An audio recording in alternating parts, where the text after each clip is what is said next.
Bro, you got a song you would like to come in on? So you can do or I mean most people know let that hoe go or AK. I heard I like AK. AK was alright.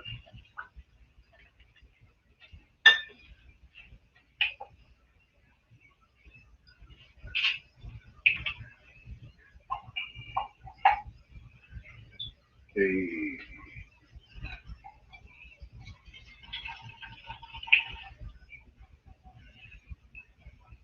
Hey. Mm. Mm.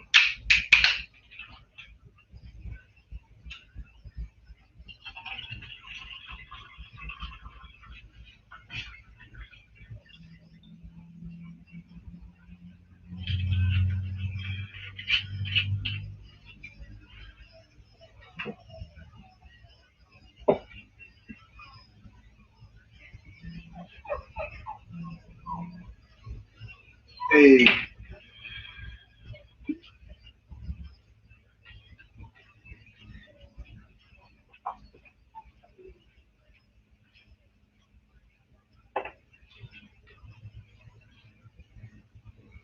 Hey, and we back with another episode from the Gunshine State Podcast. This right here is your boy 305. And it's your boy Black, and y'all already know we turn it up every time we in the motherfucking building. And we in the motherfucking building, nigga. I ain't got my gunshots going on, something going on with my sound pad. I don't know, so but y'all already know. Pop, pop, pop, pop. And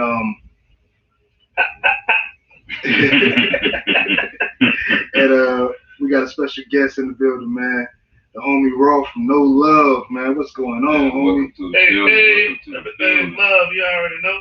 Welcome to Appreciate having me. You know, Gunshine State. Yes, sir. Yes, sir. We here. We just here. We appreciate you coming to the Gunshine State, man. You know you're a busy man. Oh yeah. You are super busy. You can't be pulled up in this bitch in the That bitch wants Valley State. in the presidential, you know what I'm saying? We're gonna leave it like that. You know what I'm saying? That's all we gotta say. It's presidential type shit.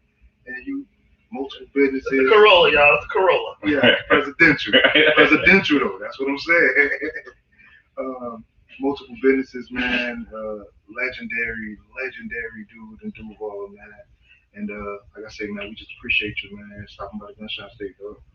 Definitely. Love, man. Definitely love. I love what you guys are doing here.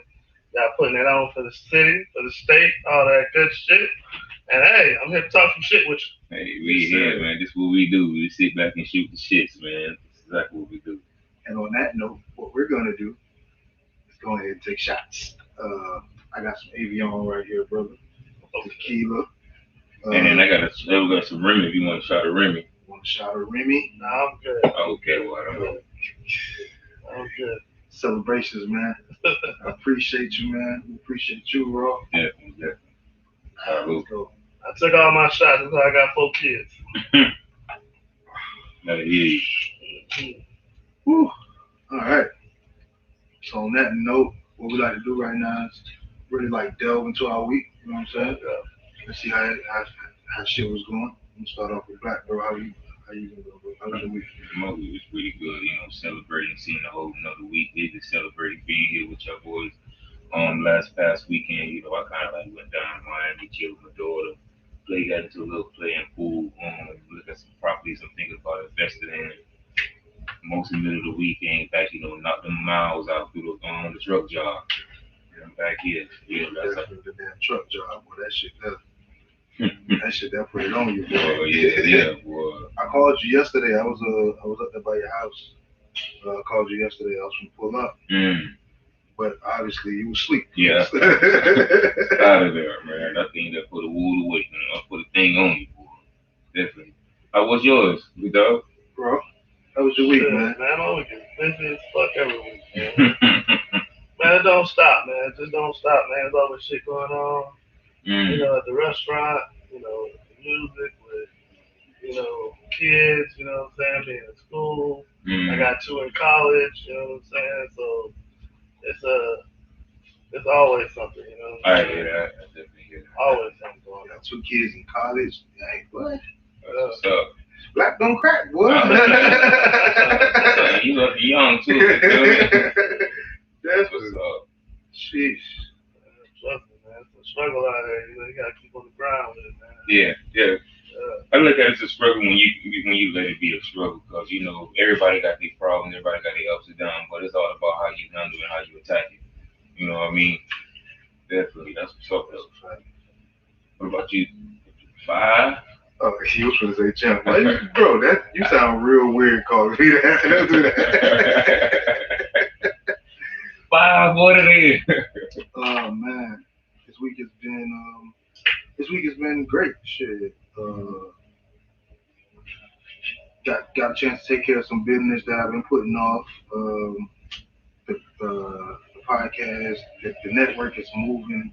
It's moving fast. Me and my wife had sat here and she asked me the other day, did I envision what's going on, or how fast, well, and what's going on for the network when we started? I told her, yeah. Right. Like this is exactly what we was talking about the whole time. You know what I'm saying? Without no hesitations, man. Like you know how people be asking like, oh, did you expect yourself to be here? And goddamn right. From the get go, like this is exactly what I wanted. You know what I'm saying? But the expedientness, I don't know if that's a word. But how fast. I like it. I think I'm start using it. Yeah, I'm picking up what you're saying. Sometimes you need to do shit expediently. Yeah. So how fast the shit is growing is crazy. That did catch me off guard. You know what I'm saying? Yeah. We got the Gunshine State Podcast, which is the flagship podcast. It's been here day one. Me and my bro. You know what I'm saying? And another friend of ours that's no longer with us, but shouts out to her still. You know what I'm saying? And we've been grinding doing that. And then we done picked up the Two Perspectives podcast, which is me and my wife, the relationship podcast, and marriage. So we talk about that. We bring couples in here. We talk about that. What's going on. We got the No Name podcast with Reva K and Kerson, which is just crazy funniness. You know what I'm saying? Because she's a comedian. Kerson just stupid. The Petty Lives Matter podcast, like, and we out. Like, we gotta be there at all these places. You know what I'm saying? Sometimes you put things out there, man. That's a great fucking thing. Yeah, definitely. Sometimes you put things out there, you never know how you what you get back from it. You know what I mean? You'd be surprised. Oh, well, I'm just gonna do this a little bit, turn into a whole success, an empire type thing. You know what I mean? I know, man. Trust me. I know. That's a fact. So it's my life. And then Monday we went out to Smoking Word, which was pretty cool, man. Like I've been trying to get out there too, because I had a couple of people been inviting me trying to go out there with them, but you know, just like you said, that road be tearing me up, or I'll be laying down. Shit, on Mondays we shoot the Four Sportsmen podcast, so they just so happen to. Yeah, that's a dope one too. Yes. We shoot the Four Sportsmen podcast here on Mondays. So they just so happen not to shoot this week. So my wife, she I want to say she manages a band that had to perform at Smoking Word on Monday. So we went out there to watch them and everything. But you know, shit, I know Biz and everybody that's been in that bit. You know what I'm saying? Moses Oak was there. So it was a vibe. So shout out to Moses, that's a dope man, boy. Yeah. He goes so hard. It's about time for you to come back too, bro. Just putting that out there. So Smoking Word was dope on Monday. It was a nice little spot where you can go smoke your weed. You know what I'm saying? Yeah, that's what's up. Like in the club. You know what I'm saying? Like ain't nobody fucking with you. You vibe. They sponsored by American Marijuana people, which is the Gunshine State is too. So Dope. yeah, man, it was just a vibe, bro. So and that was pretty much the week. It's like something different. That was the biggest difference, cause niggas is grown, man. Like really going out to the club and stuff like that. It's hard to do, bro. Definitely the Duval, man. Yeah, You gotta write your will before you go to the club. Man. Like, well, I'm leaving this to y'all. My niggas said, let me drop this off to you. I'm gonna go ahead and bring this over to my mom's house. I'm gonna pick it up if I'm cool after the club. That's when you get grown, you stop going to club. If you do still want to go out, you end up going to like spoken word, or like going to a pub, just go to play a little pool here. And like when I go down to Miami, Miami is really wild. And then when I don't go to clubs down there at all, none of the clubs, but I go to like a little biker club. I mean, biker bar. I don't even go to like the clubs, because all the clubs the real clubs that everybody go to, it's on South Beach, and nigga don't fuck around on South Beach. So we be in the little pool halls. Yeah, a little pool with the grown people there, with the bikers and stuff like that. Yeah, you can get stabbed, not shot. You feel me? And the only way you get stabbed is you fucking with them. That's the way to go. I'm telling you, man. I like to go around grown people that got the same idea as me, man. I want to go have a good time and go right back to the crib. Yeah, man. It's nothing like getting dressed up for your fucking funeral, you know? Man, that's some shit. That's what's going down, man. That's some shit. That's some shit to say, boy. Well, it's real though. I mean, come on, man. You put on your best outfit and you wind up motherfucking dying at the fucking club, man. It's like, that's a fucking tragedy. You know? Fucking tragedy, man. So yeah. That's crazy. Like, so you, for you to even say that, man, let's get into it, man. Raw from No Love, bro. Like for people who, and that's very few who listen to this. I was going to ask that question, but I think you already had it where you was going to ask him. So, but for the people who don't, like, we got people in Minnesota that listen too. Okay. Shout out to Kalamazoo. So for the people who don't know Raw from No Love, man, just give us a brief little background on you, dog. Well, shit, man. I'm a hustler. You know what I'm saying? Everything I do came from the muscle, man. Rap, grinding out at golf fair for so long, man. I did a radio show at 105.7. Okay. I had my own club, the Pentagon, shout out. You know what I'm saying? We did the underground over on Timaquana before, which is basically like a juke joint. You know what I'm saying? Okay. Then I got legal with it and actually opened up the Pentagon. But before that, I was doing promoting. Had my own website, DuvalCountyLove.com, which is like the shit before Facebook came and knocked us off. You know what I'm saying? Had a label, multi-music group. We were the first NMG before NMG. You know what I'm saying? So I mean, the shit just keep going. Then I opened up a restaurant. Before that, I'm in a band, rock band called Asking If I Care. We still doing shows and shit. That's why you can't not judge a book by its cover, bro. You do not look like you would be in a rock band, bro. You tell me that, bro. It's like don't get to all that, but he's going. I'm gonna let him go. It's just like wow, like a rock band. That's what's up. Continue. I just wanted to say that. It's love. Now I own a restaurant, Trap House Chicken, THC. Oh, that's what's up. West side on the south side. Well, we're actually building one over here on the west, and we're on the south side behind Taco Bell on Merrill Road. Okay. We was on Justina, which is how Trap House Chicken came. Okay, cool. That's what's up. Definitely gonna check that out. Definitely check it out. Number one in the city. I'm trying to find the best spots, man. From Miami, I'm trying to find the spots. Like I said, rated the number one. Yeah, I'm definitely pull up. Check it out. That's a fact. Definitely. They've been on Best Eats and the thing that my wife's been on and shit like that. Oh, okay. I've been like, you know what I'm saying? I had a couple of pieces of chicken. I was there when what was the goal? When you was pitching names for the goal? Acapulco Gold. Oh man. Acapulco Gold.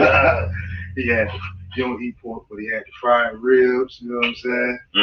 So definitely Trap House Chicken, man. Okay, that's what's up. Yeah, definitely. That you were saying though. Yeah, man, just basically I do what the fuck I want. That's the whole goal, right? That's the whole goal. You can roll outside, you know what I'm saying? Yeah, you gotta enjoy life, man. Definitely, man. I got 4 kids, I got a wife since high school, so I mean, over 20 years there. Congratulations, that's what's up. I got 2 kids, 2 kids in college. One graduated from FSU. They're getting a master's in San Diego State. Other one got a scholarship to JU. He plays the violin. Hey, shouts out to you, my G. All my kids are talented, man. That's what's up. I put them all in violin when they were like in like the 2nd and 3rd grade. You know what I'm saying? Yeah, violin and piano is one of the things when you kind of like get into it, everything else kind of falls in place for you. Definitely. Well, I knew I couldn't deal with the public school system, so I figured a way to cheat. Yeah. They all went to LaVilla, Douglas Anderson, which is the #1 school in the nation. You know what I'm saying? Something like art schools and shit like that. So you gotta find a way around things. You know what I'm saying? Right. So I knew the public schools was the shit because I went to them. You know what I'm saying? Forest Graduate or West Side High now. I'm about to say, so let's get into that. Shout out to Tayo. Change the name on that motherfucker. Shout out to Mateo, man. Yeah. So you from the West Side, man? Yeah. 103rd. 103rd. Collins Road, all that good shit and everything in between. So, and growing up on the West Side, bro, like, and then making your, for lack of a better term, making your bones on the West Side. You know what I'm saying? Like, speak to that. Well, shit, the West Side, man, believe it or not, man, was... Not to cut you off, but to cut you off. I tell my brother, West Side is more like Carrot City, right there in front of the... Checkers? No, right at Checkers, but in front of Carrot City School. No, in front of the high school. Like, where the house is at. Oh, okay, I get it. I know exactly what you're talking about. Where them niggas got money, but they'll still bust your ass. So, I got the West Side, bro. Yeah, man, the West Side was like, it's diverse, you know what I'm saying? You got, white people, black people, and everything in between, all congregating together. It's not like the North Side where, in some parts of the North Side, you won't even see no white people, you know what I'm saying? Whereas the West Side, you got white people that call you nigga over there, but in a good way. You said in a good way. So, I mean, but on the real, it's a different type of shit to grow up in because you would think with the diversity, you know what I'm saying, it'd be better, but it ain't. It's worse because when you're in places where it's where segregation doesn't exist, it's worse because when you're in all white neighborhoods, they're gonna fucking take care of you. When you're in all black neighborhoods, they're still gonna take care of you. You know what I'm saying? Because that's where all the football players go. That's where all the Congress people go because they want that black vote. You know what I'm saying? Hell, I did a show for Obama right at fucking Norwood. You know what I'm saying? You did a show for Well, it was a whole bunch of artists. You know what I'm saying? But you was there. Yeah. You performed for Obama. Yeah, when he was running for president. The first time? Yeah. Oh, that was that grassroots shit. Yeah, that was that grassroots shit. You know what I'm saying? But that's the whole point. Ain't nobody coming to the fucking West Side for shit because it's too spread apart, and you got poor white trash, you got old black people, you got some middle class black people, some middle class white people. So ain't nobody really checking for that. You either got to be at the top of the list or the bottom of the list. There ain't nothing between. Ain't nothing in between. So so the West Side kind of get neglected when it comes to people giving a fuck. So over there, pretty much that's why you have gangs formed on the West Side before any other side of town. Now it's everywhere. You know what I'm saying? But that gang shit was like unheard of in Jacksonville on the North Side, the East Side, West Side. They had their little cliques, but there wasn't no gangs. But on the West Side, it was gangs since the beginning. You know what I'm saying? It was Crips, it was Bloods, it was Black Lords, it was Gangsta Disciples, all that shit. So what time is this that you're talking about? Like your time frame? This is in the 90s, going into the 2000s and shit like that. 99. Yeah, going in that direction. You know what I'm saying? So it got crazy out there for a while, you know, because you gotta realize, like all those schools, you know, like those shootings, like from like the highways and all that shit that used to make national news. Mm-hmm. That was West Side motherfuckers, and that was gangs. You know what I'm saying? Wow. So that wasn't like just niggas throwing shit off the motherfucking side of the bridge. That was gangbangers doing stupid shit. You know? There was a lot of shit like that, but now, like I said, whole city's doing stupid shit. Everybody gangbanging, everybody affiliated now. So. But you know, West Side had nobody, so that's why the gangs formed, because they needed some type of camaraderie, some type of people to form together and make some type of family shit happen, you know.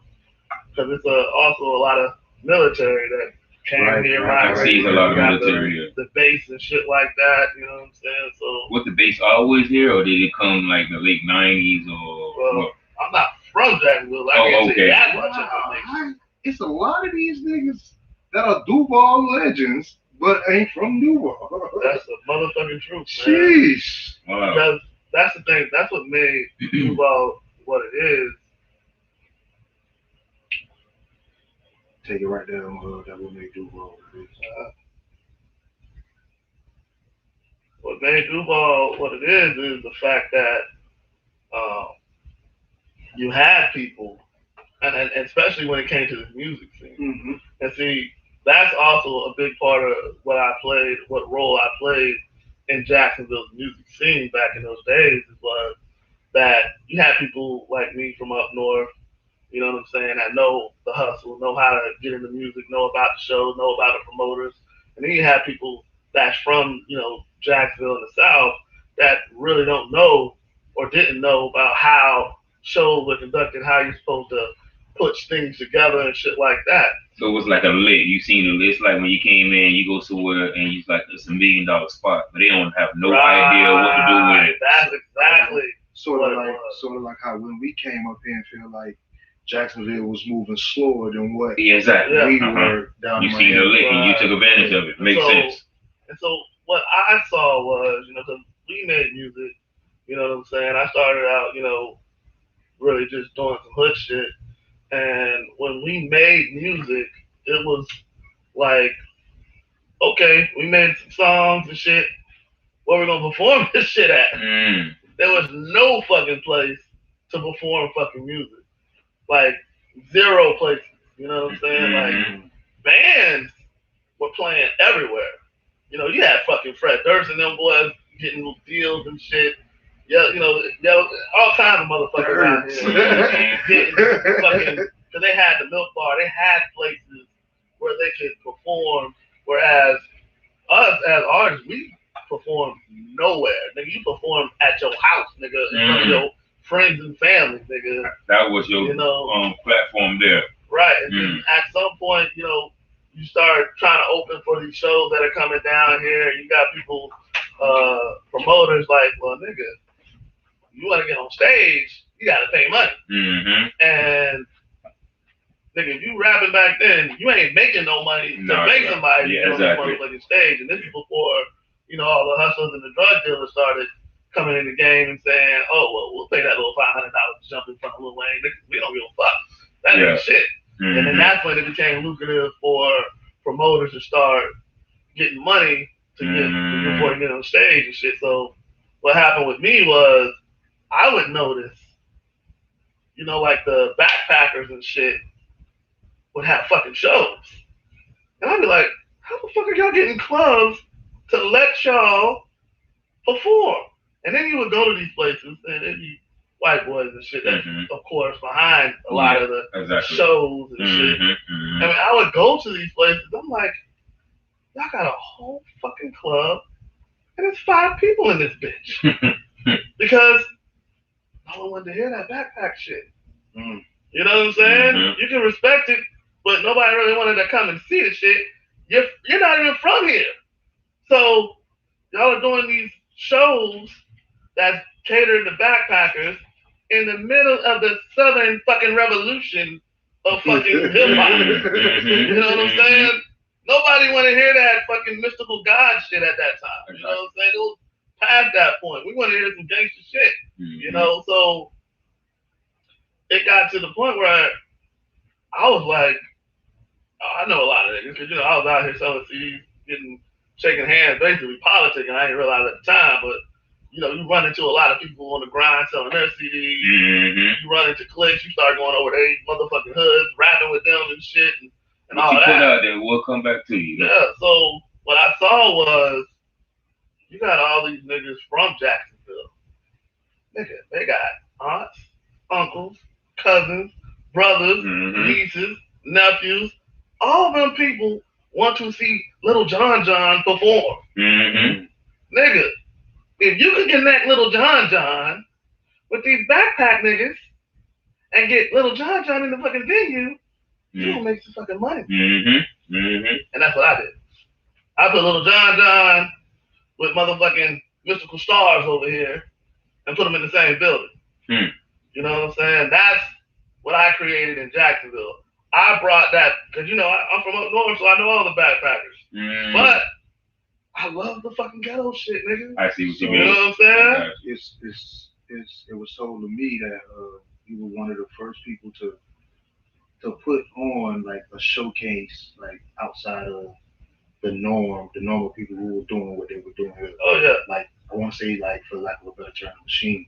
Yeah, that's exactly what it was. You know what I'm saying? Because I looked at it like, because I was in a group called No Luv. You know what I'm saying? Okay. And when we tried to come out as a group, nigga, our first show was in Atlanta. You know what I'm saying? We couldn't even get a show in Jacksonville. You know what I'm saying? Our first show, I think, was at Freaknik in Atlanta. You know what I'm saying? And that shit was live. You know what I'm saying? We was in the fucking open air stage in the middle of fucking downtown Atlanta performing. And that was the first time I seen niggas do mosh pits. And this is like 90. This is like, I don't know, 99, 2000, somewhere around there. And motherfucker, I seen niggas in Atlanta moshing and shit, calling out their fucking zones and shit. I was mind blown, you know what I'm saying? But that was our first show, you know what I'm saying? So I got to Jacksonville and I was hype off of that, like, I want to get a show. Nigga, you couldn't get a show to save your motherfucking life. You couldn't get on stage anywhere, anytime. No one wanted rappers, none of that shit, you know what I'm saying? So, we just basically sold the CD, but everybody in my group couldn't see a future in rap at that time because it was so hard to get into. Right, you know what I'm saying? So everybody went back to the streets. That's why half of them were dead and half of them went, back to selling drugs and shit. We were all from the streets, you know what I'm saying? Right, so that's why I was like, I'm gonna keep it going. That's why I'm raw from No Luv. You know what I'm saying? Because I'm like, I'm never gonna drop my niggas. You know what I'm saying? So even if they can't make the music with me, I'm gonna keep their fucking name with me and I'm gonna keep riding with the shit. You know what I'm saying? So once I saw that our dream was fucked because we couldn't get on stage, they couldn't see the reality of this shit being real. So when you can't see the reality of something coming true, you motherfucking start playing it to the side. You know what I'm saying? And that's how I feel niggas that died, went to jail because they couldn't see the bigger picture of this shit being real. Because nigga, there's only so much rapping you can do and passing out your CD. Nigga, you gotta go on stage to feel that shit. You gotta do shows to feel that shit. You gotta have people come up to you afterwards and say, yo, nigga, I love you, nigga. Yeah. You gotta be in it. You gotta be in the win. You gotta just for a little bit of time, just a little at the moment. That's not gonna last. That's not gonna give you the big picture and the big goal. What you really trying to do, the long term. It's not gonna give you that.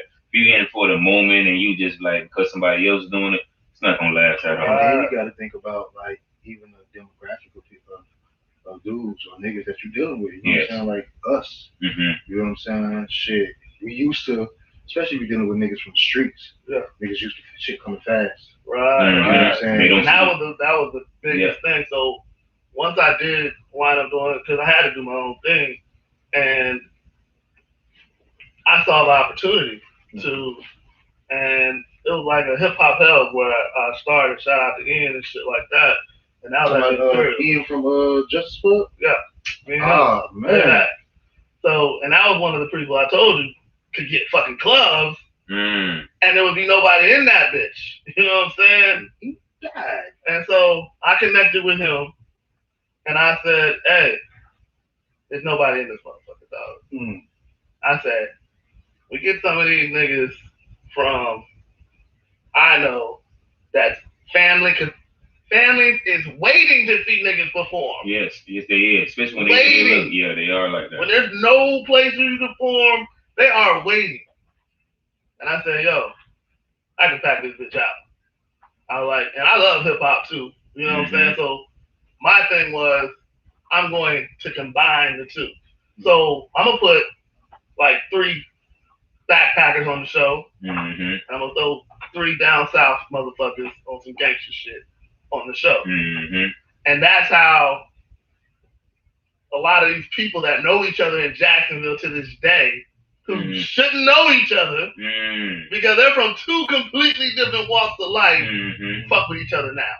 Because they started coming to these shows and you start forming a camaraderie with with people in the struggle. You know, that we're both rappers, blah, blah, blah. You start collaborating, you start making music together, you start sharing connections. And so you basically start forming a scene, a real fucking scene, because it wasn't one. And so once you start forming a scene like that, because we basically took a need and a want and put them together. They needed a stage, and these motherfuckers needed some money. You know what I'm saying? So that's when Hip Hop Hell started popping off. You know what I'm saying? And I also started making a website, DuvalCountyLove.com. You know what I'm saying? Which was like a forum where everybody met and talked, shows, promoted, all that shit. It was like the only place you could go to figure out who's performing this week, who's doing what this week. And everybody, you know, typing on there, saying shit, you know, people promoting on there, all, you know, getting the magazines on there, all kinds of shit came to Duval County Love, and everybody became a part of it. You know what I'm saying? And when they became a part of it, that grew the scene even more. But around that time, you know what I'm saying, we started getting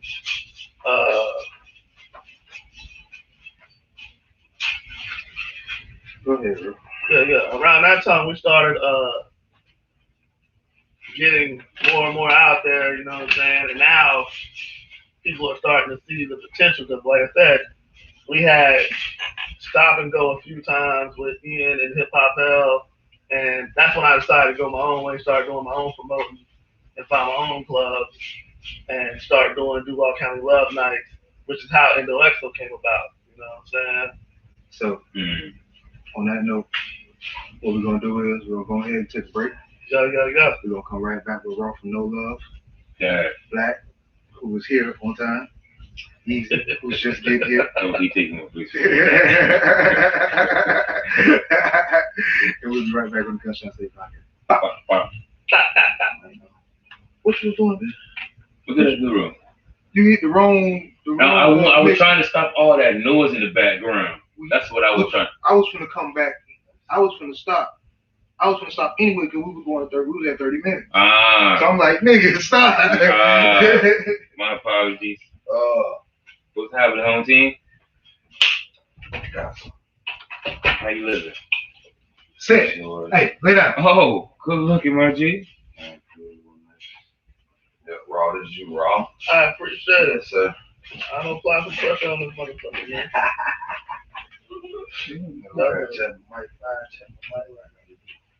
Damn, Nip.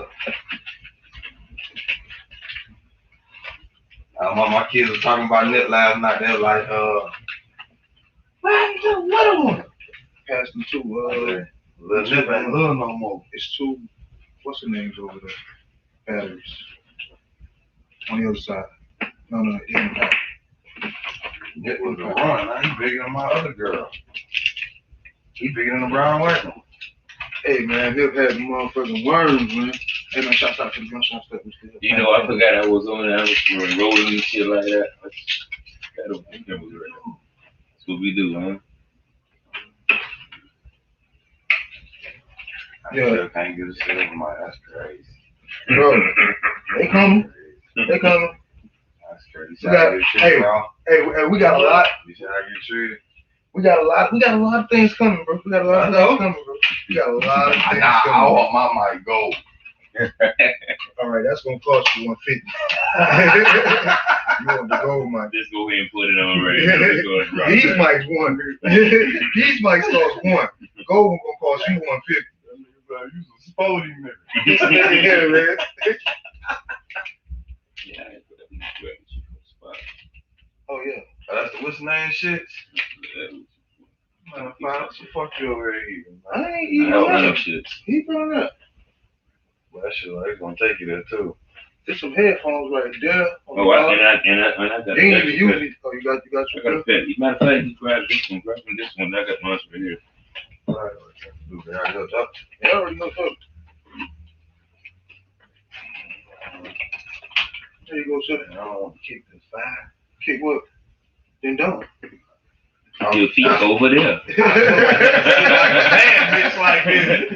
Keep your feet over there. He said, oh, what I better not say shit. I ain't Then gonna don't. say fuck yeah. Yeah, you gonna seem like your bad bitch or something. God damn. Yeah, Yeah, boy. huh. Nah, Hey. that's something else, boy. Yeah. Yeah, I like that. Them bitches that came with the focus rack? Uh-huh. Okay. Okay, I need the ones that come with the focus rack.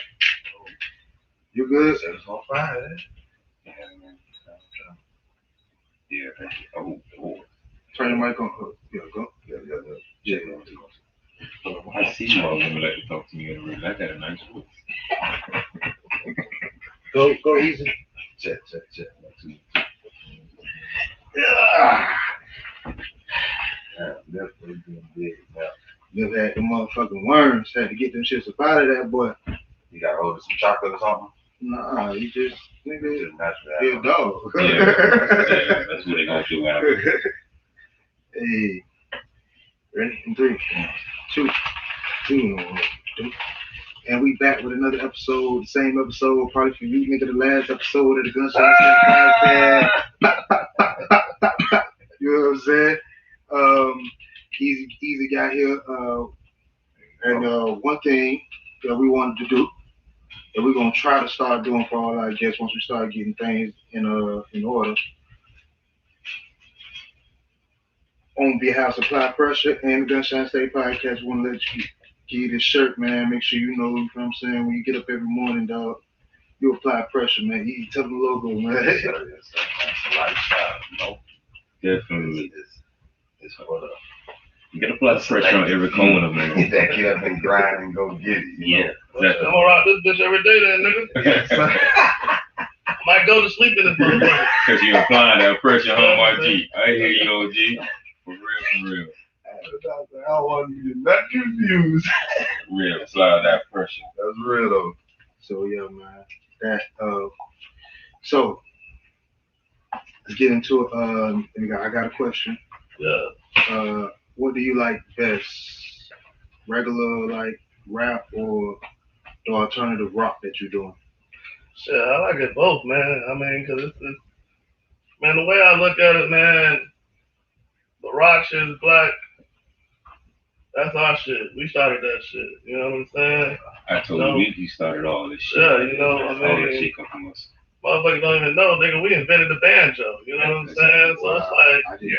You know that? I knew that. yes, I mean, this rock music, you know what I'm saying? I mean, shit, hell, the term rock and roll was coined by a DJ who wanted to play black music, you know what I'm saying? And he was trying to look for a way to get around because they didn't want to talk, you know, that soul shit, you know what I'm saying? So this shit has always been us, you know what I'm saying? You look at Chuck Berry, you look at, you know, even Little Richard, Fast Domino, Exactly. you know what I'm saying? That's Muddy what Waters, Richard- you know, you look at all these people, you know, Rosetta Thorpe, these are all people, you gotta just think about the history of fucking music, you know what I'm saying? Dude, there ain't never been a time, and I love white people, because I fuck with them, keep coming to Trap House Chicken, but there's never been a time where the rhythm and the percussion and all that shit was them. Yeah, you could totally look at that, man, on everything. Even what they dance and all that. You don't got to go to the instrument. It's just how they go to anything with rhythm, with a performance. We always been on top of that. And they always duplicate what we got going on because it's like, dang, they only could take it from us because they don't have it from themselves. This was juke joint shit. Exactly. This was the shit that went on in the backwoods of fucking Georgia, Alabama, all the way up to fucking Chicago. You know, all these fucking places where the blues was, and it eventually morphed out into, you know, rock and roll, you know what I'm saying? And then you got people like Elvis and Jerry Lee Lewis that were basically, you know, the white versions of, you know, the people I named earlier, you know what I'm saying? And they just snuck up and took that shit like they took everything else, you know what I'm saying? So, to me, you know what I'm saying? It's the same shit. That's why every nigga in here, whether they want to admit it or not, likes fucking rock music and got rock songs they fucking like. Because it's our shit. It's in your fucking soul. Guitars, drums, bass guitars, it's in your fucking soul. Right. That's why no matter what, how white the music gets, a motherfucker will, I like that fucking Atlanta shit, nigga. I like that, you know what I'm saying? That Red Hot Chili Peppers is kind of dope, you know? You can't help yourself because it's in you. It's there. And it's in you. I've been rocking with raw for a long time, right? So I remember neighborhood nip is getting on my nerves. Yeah. Nipping that going down. Go ahead. So as I've been rocking with raw for a long time, like I remember I want to say this club. Was it Free Birds on the Beach? Yeah, it was Free Birds, yeah. It was a diverse crowd in there. A very, very, very diverse crowd. You had white people. He was just explaining how he put the crowd together. Yeah. That's what he had in there. You probably said that's why I came. So that's just the correlate with you. Yeah, exactly. So you just put a stamp on it. Yeah, exactly. When I went in there and they were doing their thing, I never seen like so many different type of cultures rock to one thing. It was like some real one band, one sound type shit in there. And I was in there like, yo, I fuck with y'all. I don't know what this is, but I like this shit. I like it a lot. The whole blueprint of it. Yeah, I see what you mean. Yeah, it's all real and it's all love. You know what I'm saying? That shit was. When the true love, man, definitely stands out. No matter what next shit and what coach you putting together, whatever like that. Definitely. Yeah, and I was like, listen, bro, that night was. You did that, bro. I had fun that motherfucking night, bro. See, that's what the key right there is. Niggas said he had fun. Niggas, man, and that's the only thing I didn't miss about doing rap shit. Because when you do gangster shit, man, because I was signed with T-Pain's mom was my manager, so I did shows. Oh wow, T-Pain's mom? Yeah. Okay. Yeah, I did shows with T-Pain. I did shows with I done been on tour from the south to the north. You know what I'm saying? So, and it was like one thing that I hated about doing like gangster rap and shit like that is, nigga, you gotta live that shit. Yeah, because you gotta live that shit, nigga. Yeah, because you can't talk that shit, nigga. Yeah. Cause nigga, especially when you're like me and you do some gangbanging shit, you know, nigga, I done been in fucking clubs in the back of fucking Mississippi, nigga, and every nigga in there is wearing blue and shit, and you up there with your little red rag on or whatever, and they just like, you still gotta perform your shit, nigga.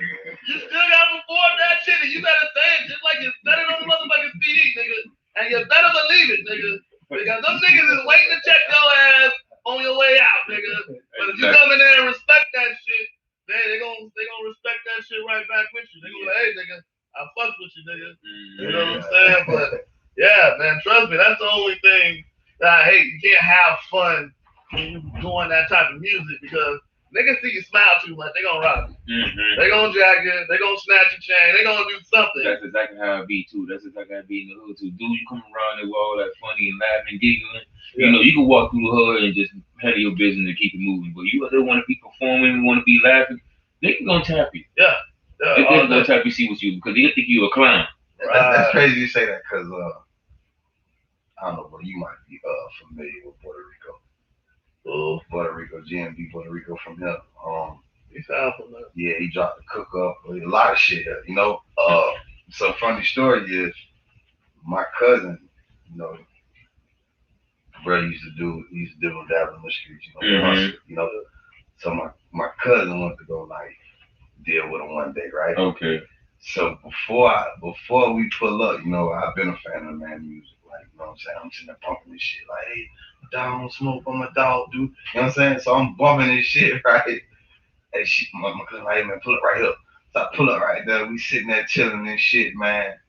This nigga come out the door. I never seen him before. As a matter of fact, I'm lying. I opened up for him and bottoms up. Okay. You know what I'm saying? He was like, yo, young nigga, I fuck with you. Shout out to Reggie. Yeah, shout out to Big Red. Yeah. So what happened was he come out the door and I see him there. I'm like, damn, I'm Puerto Rico. Woo. She like, oh yeah, I'm just gonna get, you know what I'm saying? Woo, about to dip. So we dip, and I just call it what you say, like, all I could think of going home was like, yo, that nigga really live when he rapping. That nigga really doing this shit. You know what I'm saying? Yeah, man. But it's like, yo, you get to that point, like you said, that night I just had fun, Yeah, and that's what, dude, I done did fucking shows with, I don't know, with like Lil Wayne and at the run-ins and shit like that. Have you ever had to go and do a show and then some shit popped off right in the crowd and you just could not do your show anymore? You had to get up out of it. I mean, like maybe you had to fight up out of it or grab your fire, see what the fire at. Man, shit, we had to do that shit one time in Indonesia with with a biker gang, man. It was man, I remember one time, man, we went in there, they had like their vests is like their colors, you know what I'm saying? Okay. And my homeboy was biker gang B. Yeah, man. Go ahead. So we was sitting, because we had set too, so we don't care either. So we was sitting, in there. They was waiting on us to perform, and it was matter of fact, I give a shout out to Bernicia because it was her show she was throwing. And we was in there, and my homeboys was sitting on the one of the benches outside, and they had a vest in between them. You know what I'm saying? And he was like, yo, hand me your vest. My homeboy was like, I gotta hand you shit. Nigga, get your own shit. You know what I'm saying? Exactly. Why I gotta hand it to you? You know what I'm saying?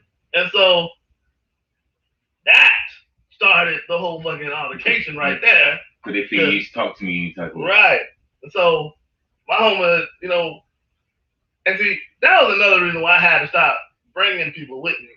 Because these niggas, people I hang with, don't understand, nigga, in the show, I might be getting paid for it, you know what I'm saying, and all that type of shit. And when they ride, you gotta ride, you know what I'm saying, because it's different than rap, so it's like, okay, we in there, and so now they fighting. We're fighting in that bitch now. Oh, man. You know what I'm saying? Over a fucking vest. Yes. Oh, you know what I'm saying? So they fighting in there. I'm backstage, and I come around, and I see it's my people. I already knew it was my people. I already knew that. Because it was kind of like a nice social type of setting. You know what I'm saying? So it was going to be anybody. It's going to be my people. So I remember, man, and them biker gangs, they roll deep. You know what I'm saying? It was a black biker gang too. Yeah, they do. They roll deep. They do roll deep. And we was only like 7 of us, dude. You know what I'm saying? But like I said, we fought our way up out of there, right? And then, like I remember, and this was like a moment where I was like, well, they still make fun of me to this day about. You know what I'm saying? I guess I'll share the story today. But I remember we had the show, and my homeboy, he had like a little 22 or something stuck in that bitch. You know what I'm saying? And I remember he had to pull it out because there was so many of them around us when we got outside. You know what I'm saying? So one of us went and I think we sent somebody out before to go get the car. Yeah. And we already knew what time it was. You know what I'm saying? Because your boy got dragged in that bitch. You know what I'm saying? So they was mad. You know what I'm saying? So car pulls up. You know what I'm saying? We all jump in. And I know my friends. You know what I'm saying? And I already know they know who I am in this bitch. You know what I'm saying? Strictly know who I am in this bitch. So soon as we get in the car, because everything's out in front, I see these niggas go. I said, nigga, if you do not bust that bitch, don't you fucking do that shit. I said, don't bust that bitch, dog. You know what I'm saying? Mm-hmm. And so he's like, nah, I'm just holding on just in case they try to pull out. You know what I'm saying? Or whatever. And then afterwards, all night long, don't bust. So they hitting at you about no busting. Don't bust that bitch. Hey, listen. That was the difference between Raw being here right now and everybody everybody because you don't want to go ahead and you didn't do that and you were the boss and 100 of you don't know how many all they had out there. They all knew who I was. They didn't know who them niggas was. They knew who I was. You know what I'm saying? Sheesh. So trust me, I've had a lot of shit go down like that in different places, man. You know what I'm saying? Man. That's why I had to. That's why when back in those days, you were just thinking about myself because I'm like, I'm concrete. I can stand on my own. I started bringing them niggas everywhere we went. You gotta realize disrespected. Everything was disrespect. You know what I'm saying? You gotta put your friends in certain spots, man. This right here is for. Is that what you're gonna do on like? Now what happens if you don't get that nigga the gold mic? Huh? Yeah, but that what happen when you gotta put your certain friend. Like this friend right here gonna go to the meeting, main this one will go to the party, and this one can't go to the party. See, that's why the nigga who y'all sent to the car, y'all knew he wasn't gonna fight. Yeah. That's the chicken to the car, even the bitch to the car. Hey, for real, but then that's one of the ones she don't need to be fighting. Right, you know what I'm saying? We gonna hold this down. You go get the car. That's crazy, man. But yeah, that shit happens, man. Like I said, you gotta. We came from a different era. I mean, this era done kicked it up a whole nother notch, though. You know what I'm saying? This era done kicked it up a whole nother notch. But you have to be about what you're talking. And I think this era is more along the lines of we done talked it, now we got to do it. You know what I'm saying? There's a difference. You know what I'm saying? Like, hey, I'm about this life. Don't approach me with it. And they're like, nah, I might not be about that life, but I said I was. So now I got to show you I am. You know what I'm saying? So it's crazy out here, man. That's why it's like I enjoy doing the rock music so much because, like I said, I would do these shows. You know, there's always fights, always drama. Sometimes don't even get to perform because they done, you know, they started fighting and shooting and everything else. You know what I'm saying? So it's like, and you'd be like, damn, man. And then you go start doing these rock shows, and I'm in these rock shows. And man, these motherfuckers get drunk, and they start making these mosh pits. They pushing, and I used to think, oh, this is some violent shit. Right. But then somebody falls, and they pick them up. You know what I'm saying? Wow. I'm talking about niggas. Motherfuckers be having bloody lips, busted noses, breaking shit, and somebody falls, they pick them up. Like, hold on, everybody stop. Let's get this guy up. And then they back doing it. Wow. And it doesn't matter, females, whatever. And no one is fighting. It never leads to a fucking altercation. Man, I done did fucking Rockville, big ticket. I'm talking about at the motherfucking Metro Park. Thousands of people. Nigga, I'm talking about, nigga, I done did shows with fucking Limp Bizkit, all the motherfuckers out there. You know what I'm saying? And motherfuckers, so many motherfuckers out there. It's so many motherfuckers, and I ain't seen one fight. Not one motherfucking fight. And it's like, damn, how can 10, 20,000 people drunk as fuck pushing each other and there not be a fight? Now, there probably was a fight here and there, maybe. But I'm just telling you, I didn't see it. I've done a lot of these fucking shows. I've yet to see a fucking fight, much less not even heard of a shootout. You know what I'm saying? Sometimes our ego, we let that ego get up in that shit hurt. In front of us. You know what I mean? You let that ego get the best of us. Yeah, that shit hurt. Instead of just, we up here vibing, we came to have a nice time. And you know, nobody go out there to look to beat somebody up or do anything like that. Let something happen.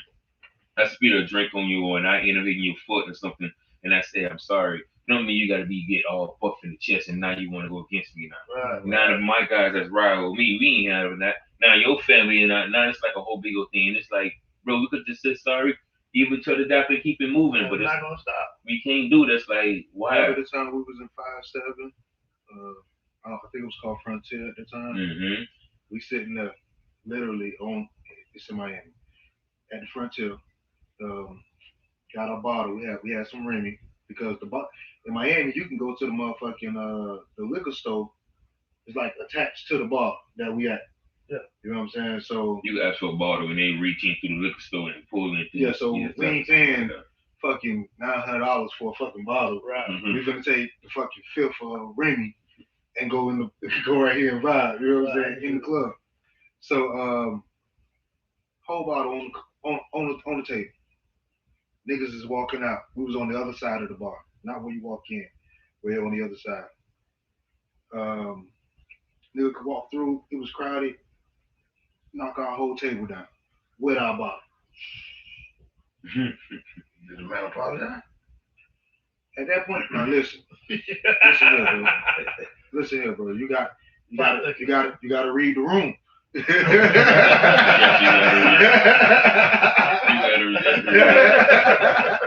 Listen here, bro. You got way options. So the nigga knock it down. The nigga say, "Oh damn, my bad." You say my bad. It's like, okay, bro. Damn, okay, My let's bad. all get it up. All right, you straight. All right, but listen here, bro. If I knock your shit up, I'm over by another bottle. Hey, listen I here. thought that's the thing, you know. You I'm see, on men, I thought that's what you do. you would do that, but you got some dude, oh damn, my bad, and keep moving. My bad. And that's it. You got some niggas that say, fuck your table, nigga. Exactly. This shit shouldn't have been in the way. Listen. You feel what I'm saying? And then now you standing to me and your partner, and you got 30 in your home with these niggas in there. It's like, okay, you know what? All right, bro, no pressure. And the club is about this big. Yeah, you on the opposite side of it. Yeah. You. That's the thing that I like about when I had my clubs. Nigga, I had the underground, which was shout out to Cash and them. I had to their old studio. Old studio. I don't want a motherfucking shit to go too far on the thing. Yeah, I had to go over their old studio on Timbukwana, top notch shot, the big Trump, you know, all them players. We had Trump here last week, man. Yeah, Mr. Trump. Hey, man, it was a good episode. He's dope as fuck, man. I fucked with that. But, you know, MOE's dope. And I had my studio there, and I converted that half the building into a club. You know what I'm saying? Called the Underground. And man, we used to get lit in that bitch. Niggas rapping all night long. So it was fucking amazing. Amazing party time. You know what I'm saying? I think even T-Rome came in that bitch when, you know, T-Rome, when he was going when he had that fucking, I think it was either Cocaine Cowgirl or Outside Pussy was taking off and shit. T-Rome always been 100. You know what I'm saying? You know, Cash always been 100 too. I mean, you know, all them niggas always been 100 to me. You know what I'm saying? But cause I would see them niggas everywhere, man. Like I'd be in Miami, they be like, man, like Cash and them, man. Like, what you doing in Miami, nigga? Doing shows, nigga. What the fuck? We out here doing it, bitch. You know what I'm saying? But yeah, every time I hooked up with them, whether it's Orlando, Miami, man, we always, you know, Duval links up. You know what I'm saying? And nigga, I done been a lot of fucking places. I'm talking about some hole in the walls in fucking Mississippi and Alabama and shit. And they done came through already, and they already knew what time it was when a nigga started screaming Duval. Like, yeah, Cash was there a couple weeks ago. Like, what? And them niggas like, yeah, I fuck with them niggas, man. Duval niggas. You know what I'm saying? They in Atlanta, everywhere we went. You know what I'm saying? Them niggas paid some ways for niggas. You know what I'm saying? I can tell you that now. Being on the road, they already knew what time it was when Duval stepped in the building. You know what I'm saying?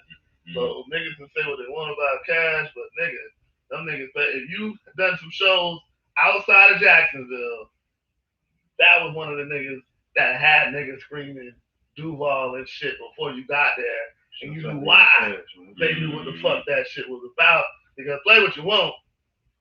Niggas that nigga fuck with didn't play games either. So I was facing all them niggas and Mike, Matt and all them niggas. So yeah, they was 100. But like I said, man, it was that type of shit. Then I got the club, Pentagon and shit. But nigga, at damn near none of my shits, no fights. I didn't never, because it was a respect thing. You know what I'm saying? Motherfuckers respected me, and they respected my place. There's been arguments and shit, but ain't never been no shootouts. Ain't never been nobody, getting into no motherfucking fights and shit, because it's always been love.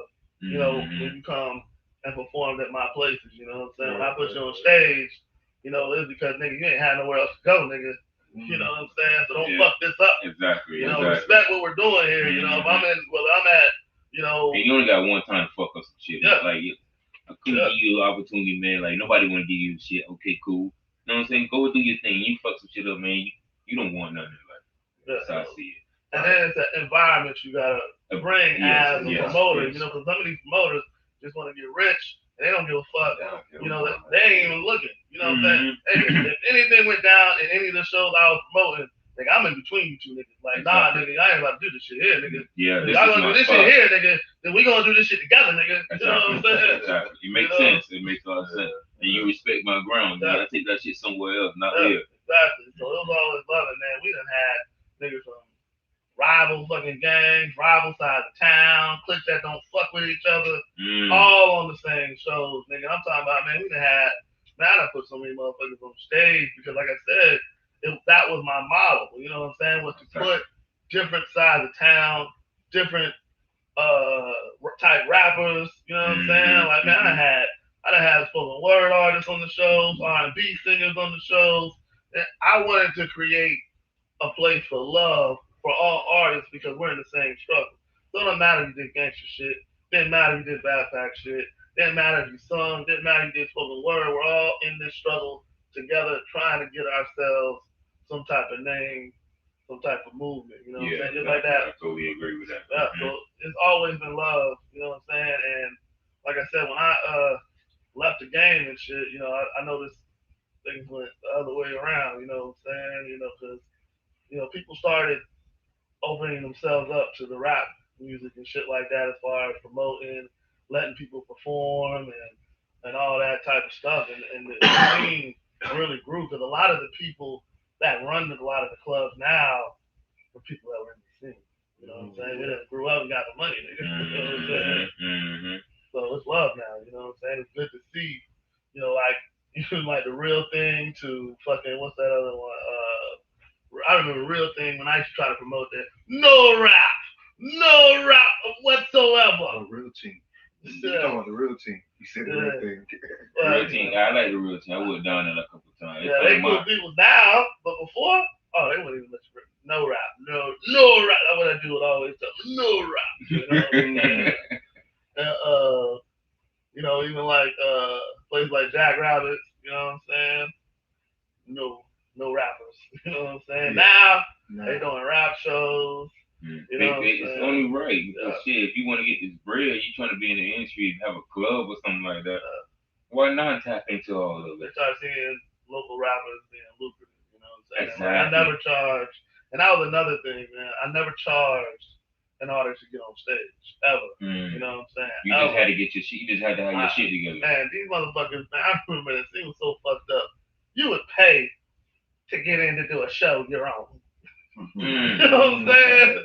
Fuck that shit, nigga. I told these niggas, like, man, I used to tell niggas, like, nigga, don't be going to no fucking club.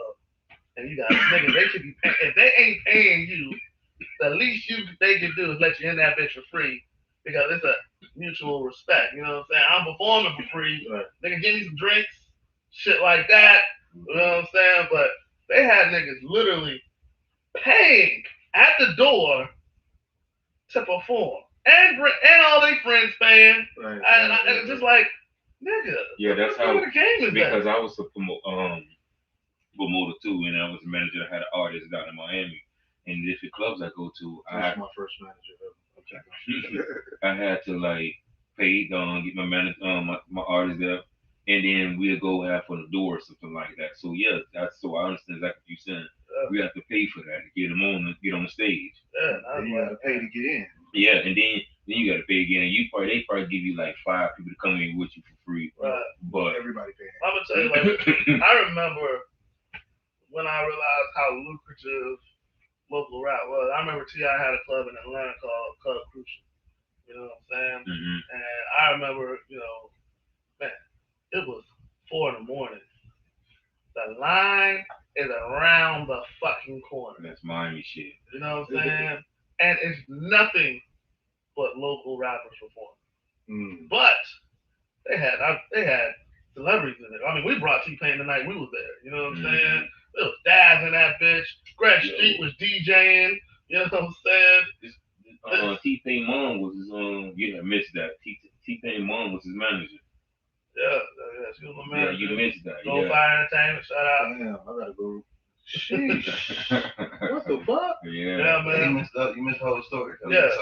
Like, man, I had offers from like Dunk Riders and Old Boy and fucking Universal, but what happened to me was I got saved. And that's what made me jump out the game. Nigga, I was on top when I stepped out of there. What do you mean you got saved? Because Dude, it's like I had a nightclub, I had all that shit. I got into religion and got saved. Let me ask you a question when you say All that. right. Hold on. No, Hold on. Can we stay at the backstory before y'all get into the shit? Hold on. I don't know. I don't know if you know. Not to cut you off. I don't know if you know. We talk about what you got going on and everything you did and everything, but part of our podcast is to sit down and just shoot the shits with you, bro. Yeah. And shit like that, like we just talked, like religion is a big thing. Yeah. So he was ready to go. No, I was not. He was ready to go. He was ready to go with you. Wasn't. You know what I'm saying? It was fight right No, it wasn't. Don't listen to it. No, it Go wasn't. ahead. When I was going to ask you, what I was going to say is because you say you got saved. What I was going to say, even though you had got saved, why you couldn't still?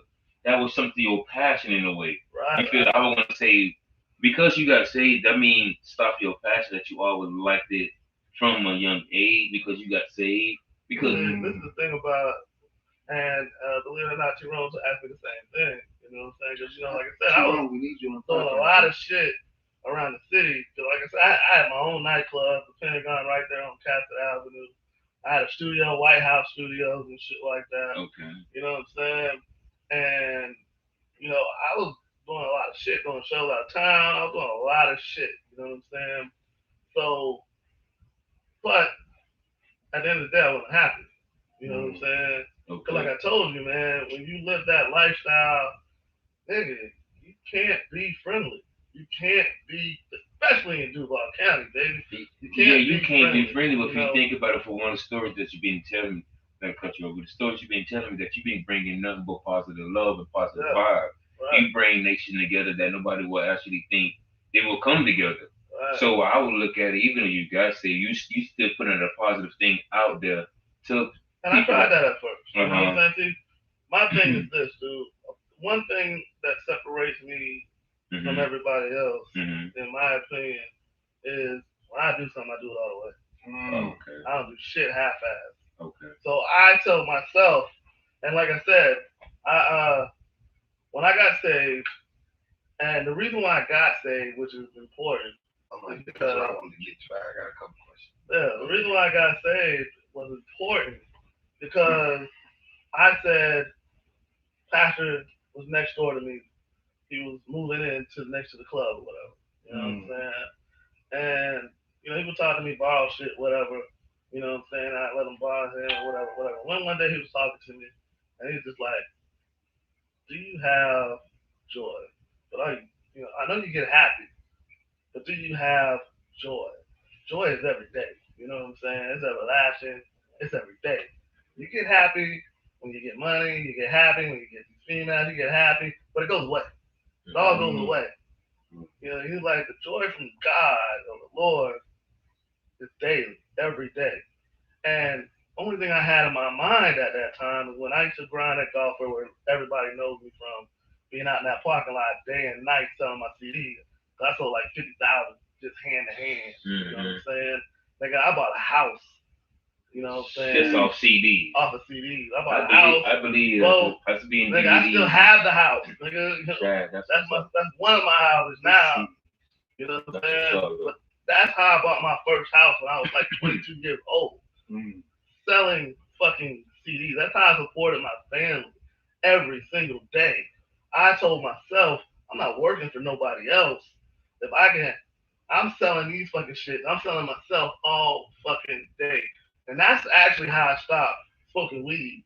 Because I smoked all fucking day and night, nigga. But when you're working in the parking lot all day, people don't, and you're asking people for their last $10 to buy a CD, nigga, you can't be looking like you about to smoke the shit. You know what I'm saying? Because I'm gonna do that shit myself, you know? So it got to the point where I was like, well, I'm only gonna smoke before I get there and after I leave. And then it would get to the point where I'm too tired, you know what I'm saying, to smoke tonight, so I'm going straight to bed. Or I gotta go to this club and I gotta stand out there, or I gotta, you know, so eventually my love of money kind of my love of, in the way of my love of weed, because I didn't have space for it. You know what I'm saying? I was too motivated getting this fucking cash. You know what I'm saying? And so that led me to where I was as far as, you know, pumping CDs and getting out there. You know what I'm saying? But there was this dude that would come out there and buy a CD from me damn near every time he saw me, and he would tell me, I don't listen to this type of music, but I'm gonna buy your CD because you're doing something positive, whatever. But this dude had a fucking smile on his face, and it seemed like he had the aura of the Lord around this nigga every time I seen him.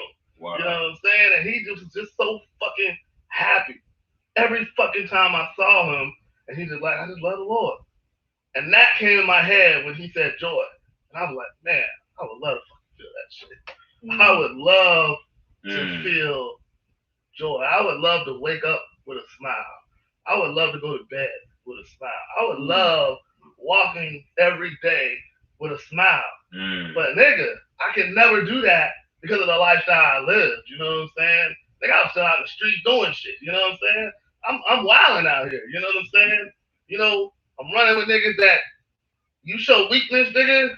You know, you might be food. You know what I'm saying? I love you, but nigga, that's just the way it is. It's cutthroat. You know what I'm saying? And then, like I said, a lot of people respected the love that I brought at these places because they knew what would happen if you fucked around and fucked my money up. You know what I'm saying? So you know, it's just like war brings peace. You feel me? So that's what it was. So niggas ain't fighting my shit because they didn't want beef with me. Because nigga, I'm nice. I got love, but nigga, it goes to a second level, nigga. You know what I'm saying? Makes sense. So all that shit. Cause you have to be like that when you're in the streets. Right, when you step out this door, you gotta be like gorilla. You have to be like me. You can't go. Yeah. But at the same time, listen to what a lot he said. He said, I look forward to this. I love this. I love this.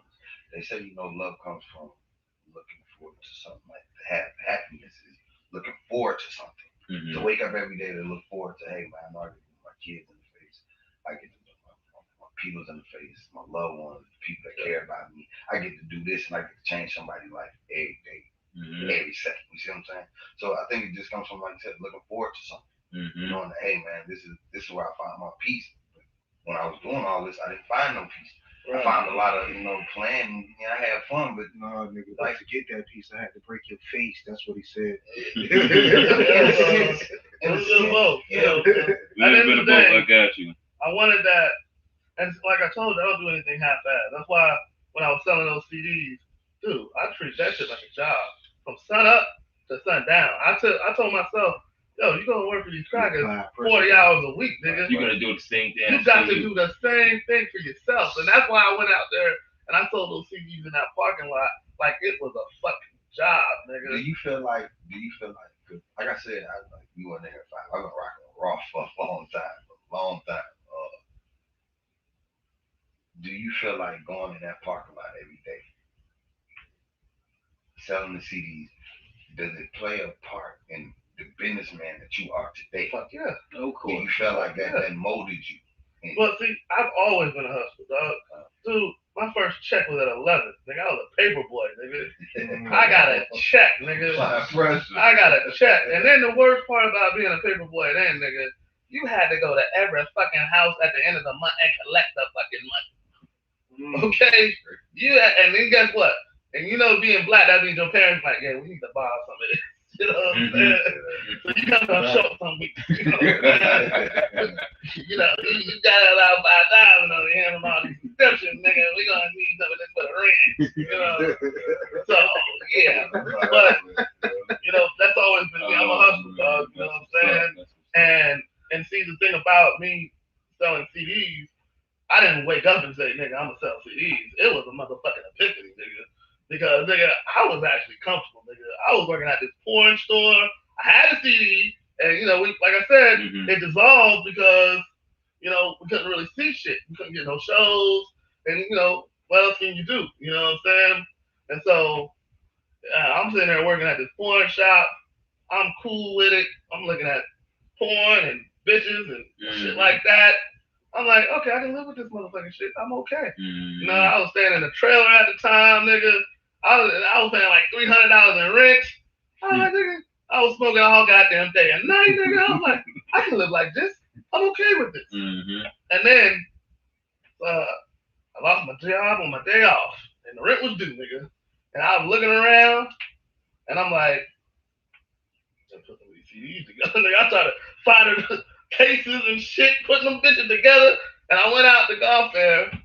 And I remember I used to always get kicked out of golf fair. That's why, but it was lucrative out there. But I used to always get kicked out of golf fair. And then one day I took them CDs up to golf fair, like, nigga, I need to get this money. I don't give a fuck. You know, the rest of the night, nigga. So I went up there with the CDs I had. I had like probably like 10, 12 CDs that I had mismatched and put together and shit. You know what I'm saying? And man, I went up there and I sold them shit in like 20 minutes. And I said, nigga, that's $120, nigga. And I'm like, nigga, I make what, $6 an hour, nigga, now? You know what I'm saying? That was the light bulb clicked in right there. I'm like, nigga, you know how long it takes me to make $100, nigga, working for these motherfuckers? And I was like, it's like 4 hours in the paint, something like that, to make $100-something at a job. Nigga, back then, nigga, I was making $6 an hour, nigga. Oh shit, yeah. Nigga, it took a whole motherfucking 2 or 3 days to make $100, nigga. So it got to the point where I was like, I took that 120 and bought me another pack of fucking CDs and came back out there the next day. Nigga, the next day, I made like $400 or $500. And then I ran into the motherfucker that owned the flea market, Gooch. Shout out to Gooch. And I didn't know him, but because I don't want to lose that if you do. Stop right there. Shout out to Gooch. Shout out to Gooch because great.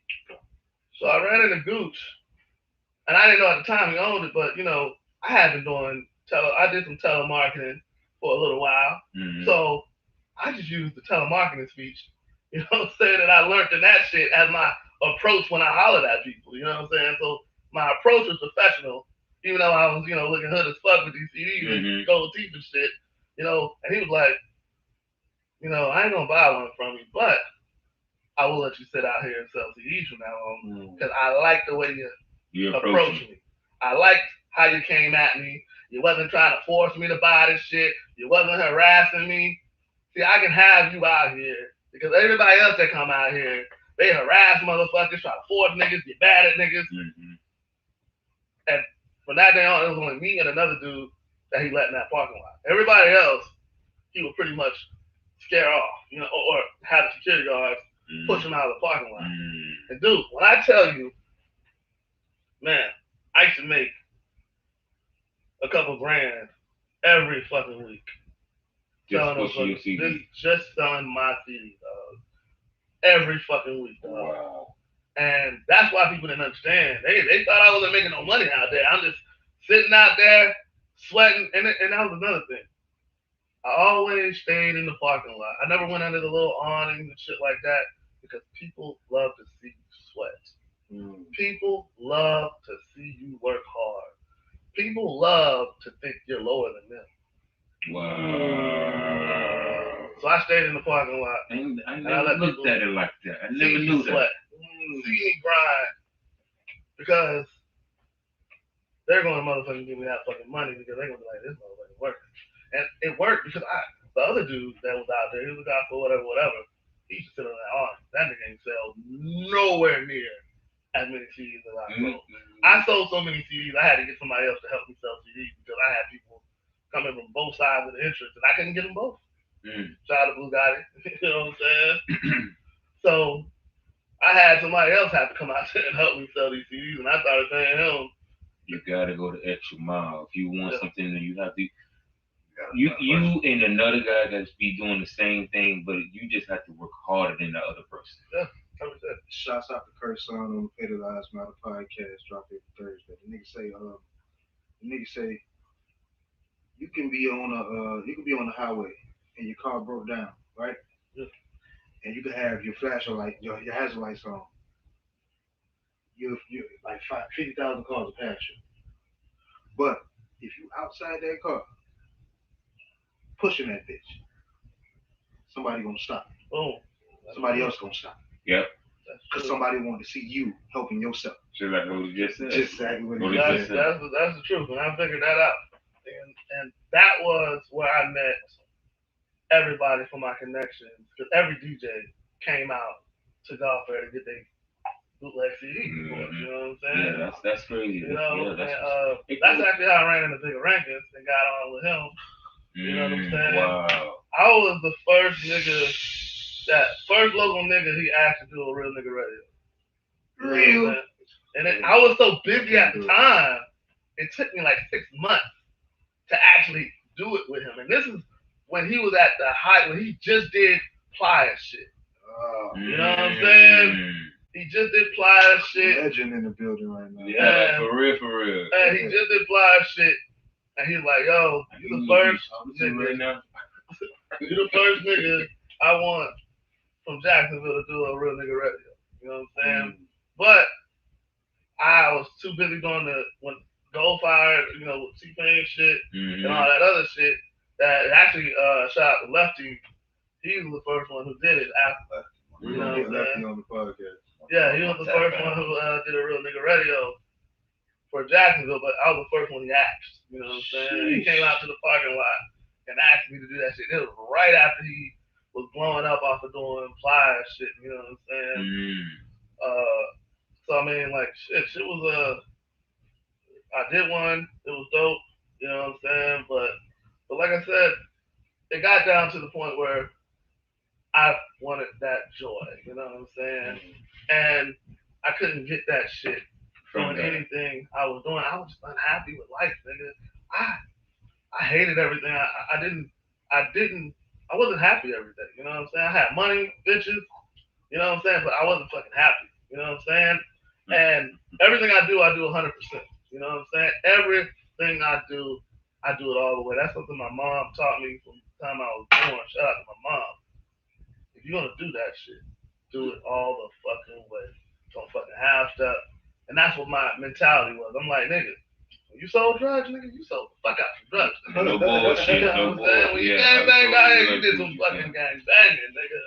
When you did anything negative, you did it all the fucking way. And so when I did this, I said, I'm gonna do this all the fucking way. I'm not gonna have to. I stopped selling drugs. Nigga, I called every bitch I had fucked and was fucking and said, hey, we done. From here to fucking New York. We done. I'm saved. I'm not fucking around no more. I'm 100%. Nigga, and then I even told my wife. That was the worst thing I ever did, nigga. But I was all in. You know what I'm saying? I was all in. You know what I'm saying? I said I'm restarting my whole life all over. You know what I'm saying? And even at the club, you know, I started making niggas perform only songs. Oh, wow. But here's the caveat though. I had a deal with Eazy-E, you know what I'm saying, from 92.7. So I would have them perform every week and basically like a song battle type shit. And whoever won, I would put them on the radio. So even though you're doing clean music, you would get your song. You would get your song played on 92.7. You know what I'm saying? For that week. You know what I'm saying? So no one was doing that shit. You know what I'm saying? So trust me, I still was doing shit for the fucking community of hip hop, even though I couldn't be a part of it no more. See, that's what I'm talking about. That's okay, that's what's up. And even that became too much. You know what I'm saying? Mm-hmm. That became too much because it was still, secular music. Pastor was like, hey, you know what I'm saying? And then I tried doing the Christian club. Oh, that was horrible. That was horrible. But crazy enough, Matayo got saved around that same time too, and he would come and perform. You know what I'm saying? So yeah, shout out to Matayo. Me and him we used to perform together before that shit. We shows and shit, So I fucked with that nigga, but I used to have a Christian DJ, you know what I'm saying, come and and I make zero money doing that shit. Nigga. You would think they would promote something like, hey, it's gonna be Christian music all night, Christian rap, but nah, there was nothing. You know what I'm saying? But the reason why I left all that, like I said, that's why Raw from No Luv ain't never get signed, and get out there, because I was out there, son. I was out there, nigga. I was getting flown to Connecticut. They were paying me. The most I got paid for a show was $10,000, nigga. This and I was just to fucking do it. And then what to do? I was there, and they had me there a week early. Took me to New York, and then on top of that, paid for two other people. They paid for my plane trip, and paid for two people to be my entourage to come with me. You know what I'm saying? Just come vibe with you. Just to come vibe with me because I wouldn't be up there for a week and shit like that, dog. So, I mean, nigga, I was doing this shit. You know what I'm saying? I was doing this shit. But when I dropped off, you know what I'm saying? I just left all that shit. I said, fuck the deals, fuck everything. I mean, at the time, my manager that time was Jolie. She was a manager for Max B from Dipset. Free Wave. Yeah, from Dipset. And he's the one who wrote that Ballin' for Jim Jones. You know what I'm saying?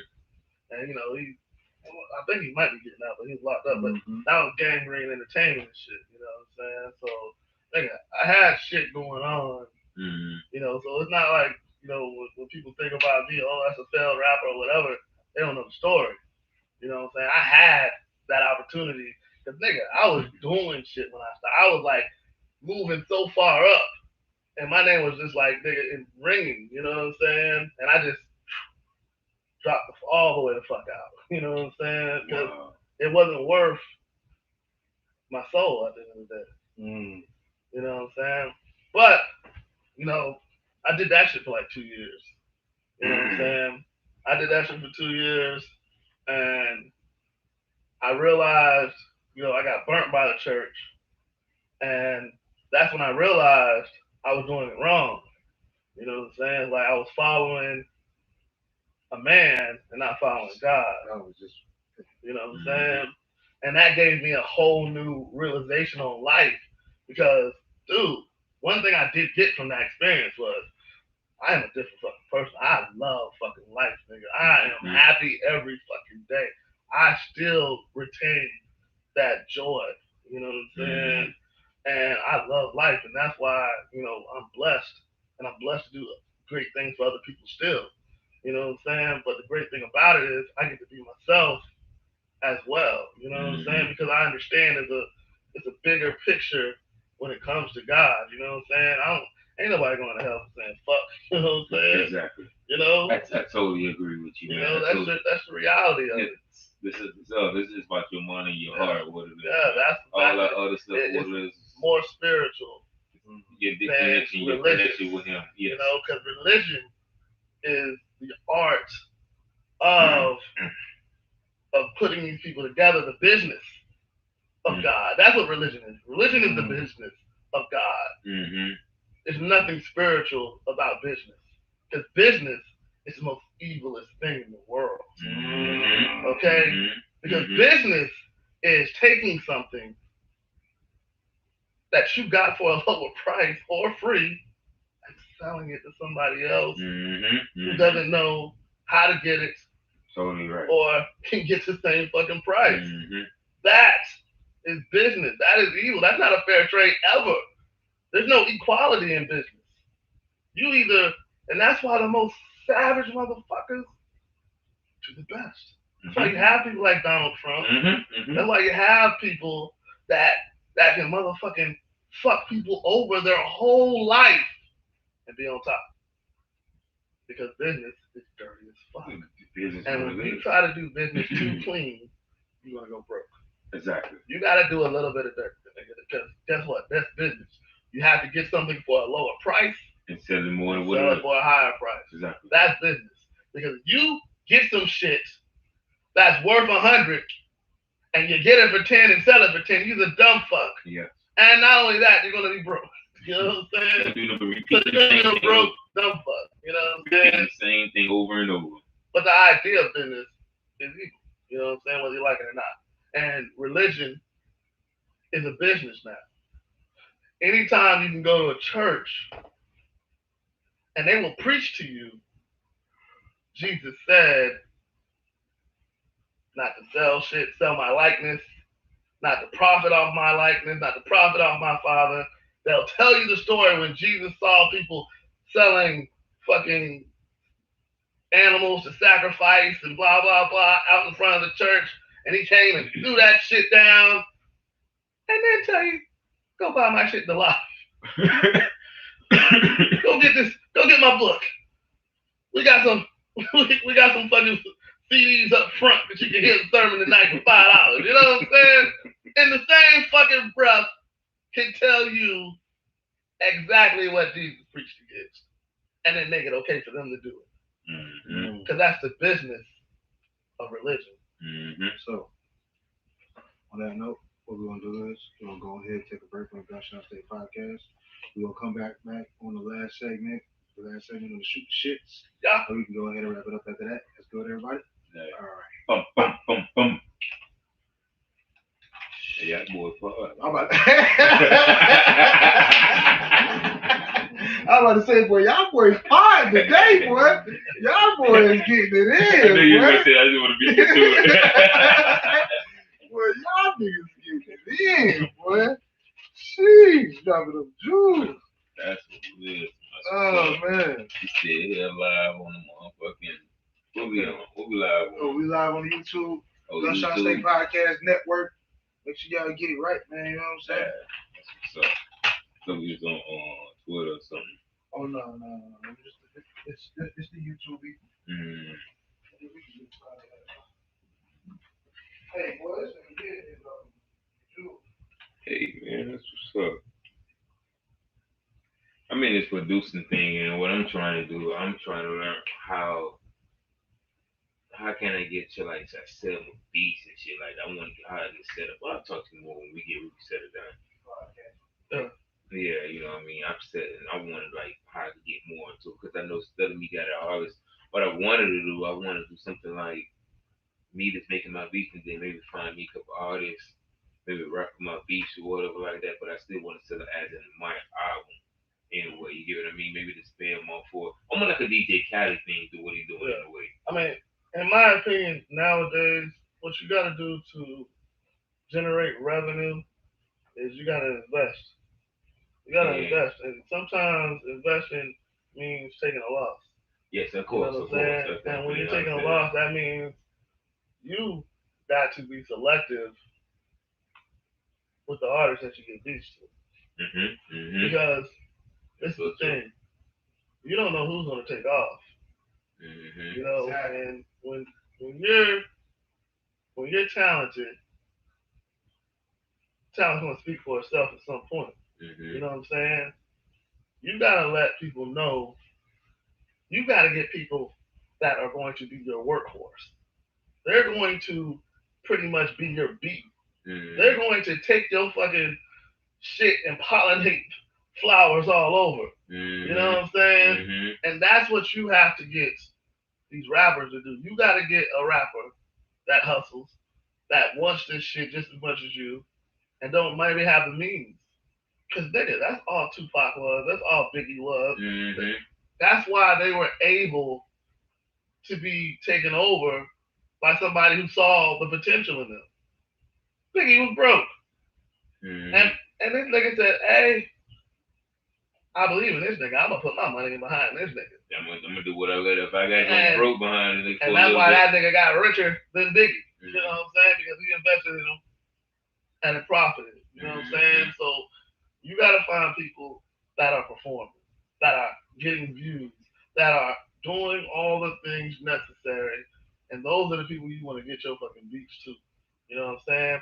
Nigga, AK was produced by MG. You know what I'm saying? And Which is my wife's cousin. huh?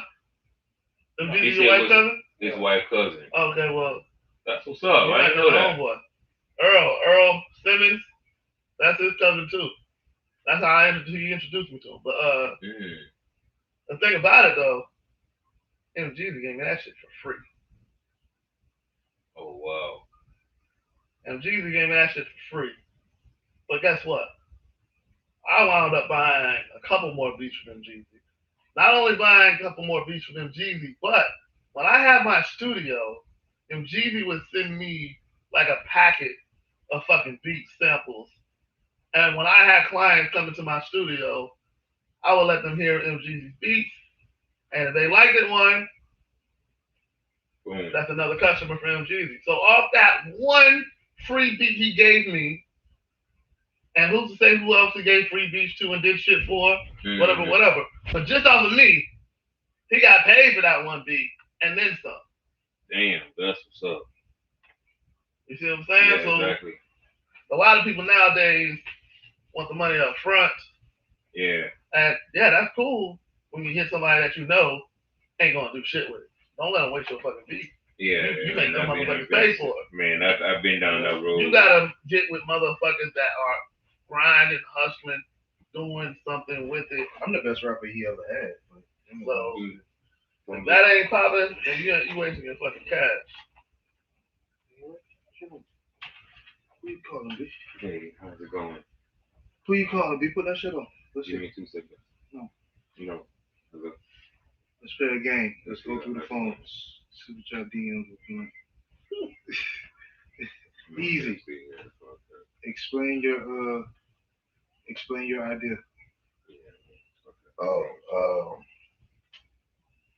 Shit, I'm late today. So, talk. You see that he's still on live too. I'm just let you know. I'm listening. Okay, so we're gonna do it like all right, so I'm trying to figure like so he like said you gonna get your own part like at this part of the segment of the show. What's gonna happen? Like we're gonna take like I'm gonna have a short segment where it's gonna be like take it easy or chill, whatever. You know what I'm saying? Mm-hmm. And you'll have like another end of the segment, and then that's how you close out the show. Run that back one more time. I was see you at one point and now it's in at the same time. So what he wants to do is instead of like with me just coming over to shoot the shits, he wants everybody to have their shoot the shits. He want his side, he want your shoot the shits, and everybody else. But shoot the shits is not really. Just what you're seeing though. Is what I seen. Yeah, I don't really see shit. What I told you. I don't get a chance to really like. You see shit. I'm sleeping in the truck. So I kind of piggyback and I kind of like vibe. Yeah. And go like that. I don't mind. It's not a great idea, but I don't really. If I'm not in that space to come up with some shit, you. Nah. You know, force yourself to create. You know. Exactly. You're not creating that shit. You know. I could create some shit, but I'm just telling you on the natural, just on the vibe. I don't really. No, it'd be like what it would be like is something that maybe struck you for the week in that moment. Like even though we come in the beginning, we say how we went. It'd be something like maybe just chill neutral one day. Like, what the fuck is this weird ass shit? You know what I'm saying? And you would probably have a thought of you. The same way you came up with the Lil Nas X shit that you want to talk about Lil Nas X today. Something like that. Okay, so you don't want to find some base to come up and that's just gonna hold on to it and go and look deep into it and then they're gonna be shooting shit on it. You really gotta look deep into it. We get to shoot the shit on that. Okay. It'd be like you see it like that, okay. Like, I see a little shit like I be on Snap or some shit pop up like that and then I seen a girl fall in this. I don't know what she did. Explain to me people what y'all think. You know what I'm saying? Okay. Shit like that. Okay. I run into some shit like that. I kind of doing some shit like that and then if I get some. All right, cool. I no pressure about that. If I can remember. I don't mind doing something different, but hey, I'm just telling you what I don't really be into. You feel me? So I don't mind doing it just to add some shit. Hey, bro, be honest. I already knew what time it was. He said all this whole fucking about.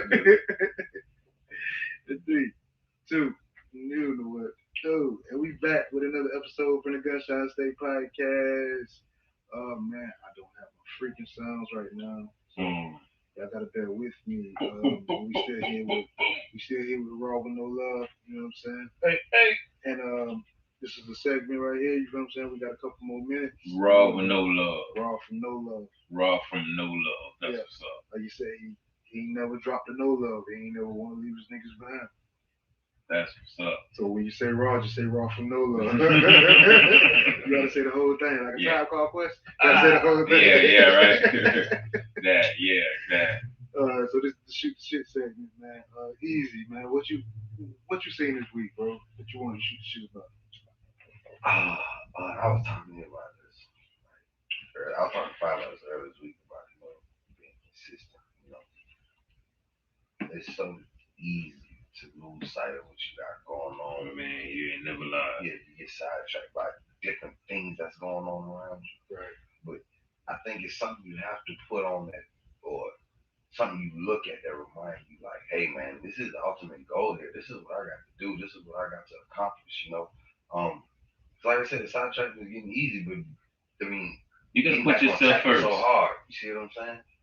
And you like. Once again, like I said, as a business owner, like I was talking about this, like it's hard to fuse all of them lights. So I got everything he was saying, like either you're gonna separate or you're gonna fuse this shit and chaos is gonna come because you still got shit going on from this world, this world, this world. Being a father, a business owner, hell, a black man, these are all different worlds you gotta walk in 24 hours. You see what I'm saying? So right. Like you got to keep pushing through each one of these. Like you gotta be tunnel vision when you're out here.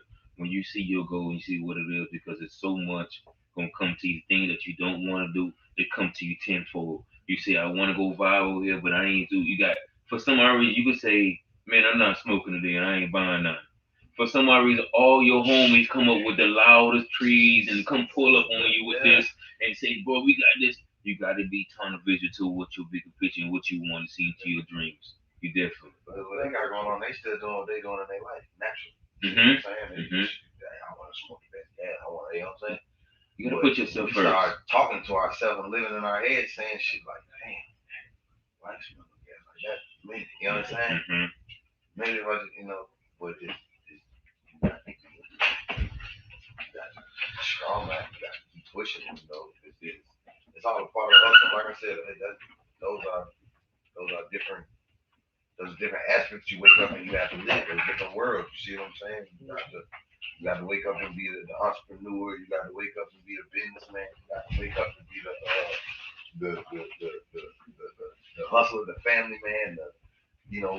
It's different worlds. You see what I'm saying? Like you just said earlier in the show, like certain friends that you can't take certain places. Yeah, you got to put certain people in certain pockets. Yes, because they live in that type of world for you.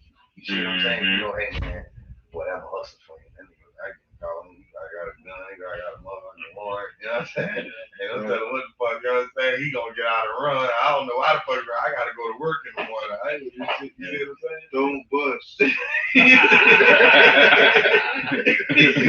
Exactly. You got that friend that's a businessman that you can't take him around. Exactly. Like I had a homeboy hit me up one day to my brother, and I took a Ross and say, bro, hey, I'm not that homeboy. Call Tyrone. Hey, call me when you want to get rid of something, but go and grab something. Hey, bro, I'm not that homie. Hey, make it back safely, bro. I love you. That's it. You gotta go back to being consistent, man. Like, you got to be consistent on what you got going on. What you got going on. Continue to believe in what you got going on. Ain't nobody else gonna believe in you until, like Ross said, till you believe in you and you showing you working for you. You see what I'm saying? Like, biggest thing you're ever gonna need in business is sacrifice. You cannot gain anything without losing. There's no way you can be successful in this world without losing. Of course not. Everything. Every failure is not a really failure, it's a lesson. You got to gain by losing. You got to drop Exactly. something. You know what I'm saying? Just like for me, it was the weed because that shit was a crush for me. I smoked too fucking much, man. I smoked way too fucking much, and it got to the point where I know. And see, there's people that can smoke and fucking go do a college thesis for fucking Harvard, and then there's people like me that say fuck it. You know what I'm saying? Because Straight up, it's I something know. in weed that does got a little ingredients, motherfucker. Yeah, I'll be. That was me. You know what I'm saying? Everything was fuck it for me. You know what I'm saying? Like, well, I can always do it tomorrow. You know what I'm saying? And you got to know. And I love weed. Nigga. I grew weed. I was one of those motherfuckers that had posters all over the wall, nigga. Nigga, when I sold crack, nigga, man, I stopped motherfucking selling weed. I only smoked. I sold weed just to smoke weed, nigga. You know what I'm saying? Because it was live. Like that's all. I didn't give. I just wanted to smoke all fucking day and night. And if you came to my motherfucking house, nigga, we all smoking, nigga. I'm not coming over unless I can smoke over there. I'm not coming to the club unless I can smoke inside the club. I'm not driving in the car unless I can smoke inside the car. You know what I'm saying? And for me, I had nothing to show for it. You know what I'm saying? And I got kids, and I had a hard upbringing as far as wanting shit, always wanting shit. You know what I'm saying? At some point, I said to myself, I want more. I want more. You know what I'm saying? Everything I'm doing now is going to be there later. You know what I'm saying? I have goals I need to accomplish. I got dreams I need to do. I have to be a man and stand up for my family. Because if not, my sons are going to go the same way I went. You know what I'm saying? Same thing with my daughters. You know what I'm saying? So I had to be somebody that I might not have wanted to be. You know, I had to become somebody that they can look up to. I had to lead my family through. You had to sacrifice for the other breed to go and go you know and blossom. I got you. So that's what it became for me. It became, are you gonna be a real man, or are you just gonna be a fucking follower? You know what I'm saying? Are you gonna make a path for your family to follow, or are you gonna sit in these fucking woods and starve and let them fend for themselves? And that's what it came for me. That's why, man, I said, I'm a motherfucking grind. My kids are gonna have a future I've never had. My kids live fucking. My kids are fucking. They act like they fucking white, nigga. I'm surprised by the shit they say sometimes. You know what I'm saying? These niggas are spoiled, and you know what? That's how I want. You know what I'm saying? Damn right. I want them to have high standards. I want them to feel like, you know, my son tells me all the time. He's like, because he's in college now. He stays with us. He's like, Dad, I ain't never leaving. You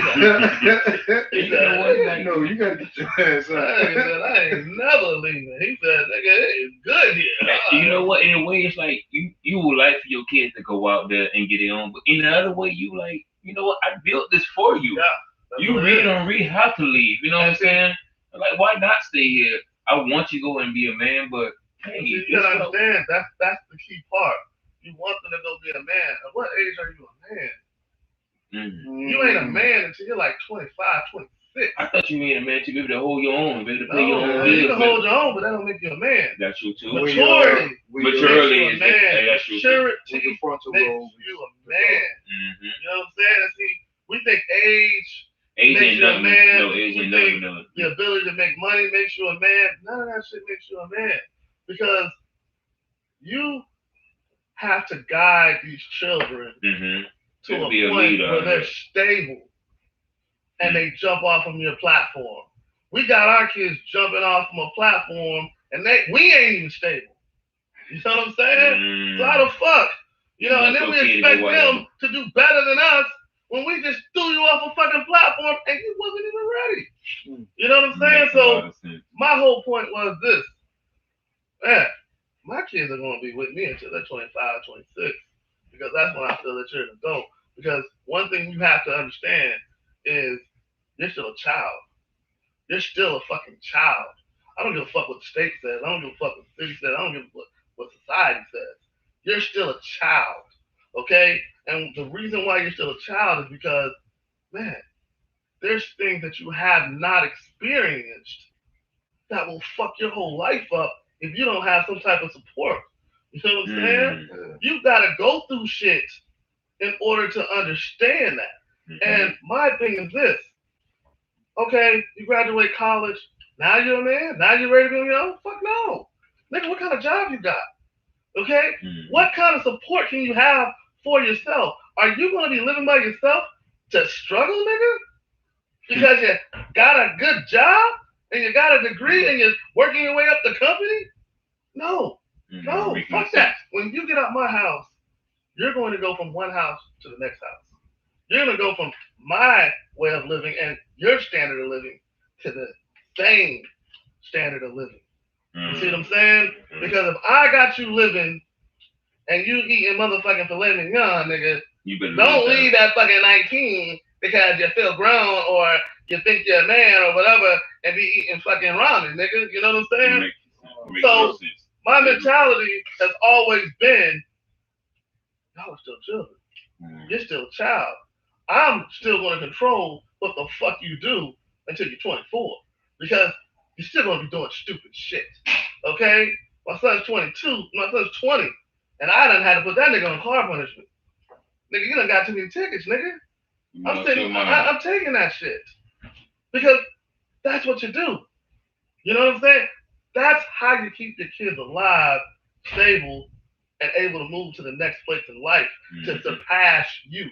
You see what I'm saying? If you want your kids to be like you, then have them motherfuckers jump in the street at 14. If you want your kids to be better than you, you give them a fucking solid ground to jump off and they can go higher than you. You saying they can start off where you're at right now. You know what I'm saying? They can start off where you're at right now and literally take one step and be better than you. You see what I'm saying? Both my sons, one of my sons got a master's degree. He's 24. Nigga, you already better than me, nigga. You know what I'm saying? But that's the whole point. We don't want them to be equal to us. We want them to be better. And you have to take control of their credit. You got to take control of their finances. You got to make sure you're not just teaching them how to live, but how to survive in today's modern economy. You know what I'm saying? It's not just a matter of survival because, like I always tell people, you can't raise your kid in the jungle and wonder why he's wild. Did y'all niggas hear that? No church in the world. Woo! So, for me, I raise my kids in the city. They don't even know what the jungle look like, nigga. Because that's why I work so hard, so they can avoid that type of life. But you don't get it twisted. I let them know. I done took them where I'm from in Philly. I done took them to every hood in Jacksonville. And I told them, like, hey, it's a blessing to be where you are. Because some people don't have an opportunity or a dad like me to be able to get them to where they're at. Okay? And it only takes one bad decision to fuck everything up. And that's including me. Nigga, every day, you gotta make smart decisions. Every day, I am one bad decision from having nothing. No bullshit. From having nothing. One bad decision from having nothing. From losing the presidential Corolla. There you go. One bad decision. One moment of weakness. One anger, one upset, one nigga tried me. You know what I'm saying? That's all I am away from having nothing. And sometimes you can be one of their bad decisions away from having nothing. Ask Sandra Bland and shit like that. You can be one decision from them making you have nothing. So that's why you always gotta be on your shit out here. You always gotta be on point out here. When you raise your kids, you gotta raise these kids to be better than you, and you gotta let them know, hey, I'm giving you a foundation to jump off of. You know what I'm saying? All this kicking your kids out at 18 and 19, we're the only people that do that. Us and poor white people. We're the only people that say, hey, 16, 17, 18, you're grown, get the fuck out. Nigga, you go to an Asian house, nigga. You go to a Mexican household. You go to any European household. You go anywhere the fuck else in the world, You so right. They is telling you go to Africa, nigga. Because I'm Haitian, and my Haitian people, they are grown, like they 29, they 30, they 32, and they all in the household. Yeah. They're not kicking it out because they end of the day, like, why are you going out there for? Right. Especially if you ain't got what you need to be exactly. out there. What you doing that for? The house is right here. What's the sense of doing that? Because you want to be grown, you want to do this? No, you don't got to do all that. This is how we're going to run this back. And you see a lot of more successful like that what time when they really step out, they own, they grind. You can't tell them nothing. The biggest thing I found out, nigga, tiles are expensive, nigga. Okay, nigga? Nigga, that was the biggest shocker I ever found out, nigga. Nigga, I remember my mom used to complain about, nigga, don't have my tiles outside, and don't, nigga, what you doing with those good tiles, wiping up the water, blah, blah. Like, nigga, we got a billion tiles in this motherfucking closet. Look at the fuck about these motherfucking tiles, you know what I'm saying? Nigga, when I got out and said I was gonna go to the store and buy me some tiles, nigga. Yeah, tiles expensive. Nigga! That's when I knew I wasn't ready for the world, nigga. Some tiles expensive, nigga. Fuck what you heard, nigga. Shit. And then you want your kids to go out there and they can't afford tiles, nigga? Shit. And much less furniture? Nigga, don't even talk about furniture, nigga. Oh, man, you got 4 tiles in there, nigga. Shit. Nigga, with the amount of money I thought I was spending on furniture, nigga, I had to spend on tiles, nigga. We sleeping on these shit. Nigga went to IKEA, lost his mind. Trust me, nigga. So that's my point, you know what I'm saying? Mm-hmm. They need to be able to buy the furniture for their house. Yeah. They need to be able to have tiles in the closet. They need to they should be able to step out and be stable in order to take on this world. This shit's hard.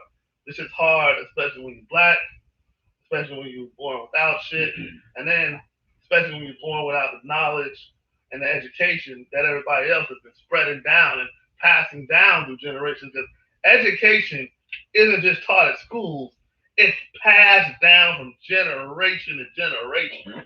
Okay? It's passed down from generation to generation to generation. Okay? Trust me, these kids out here ain't that smart just because, man, just think about the vocabulary that's on some of these SATs and shit. That's regular house words for these white people out here. You know what I'm saying? That's stuff that's regular words. Dubious. You know what I'm saying? You know, like, nigga. You know, like, shit.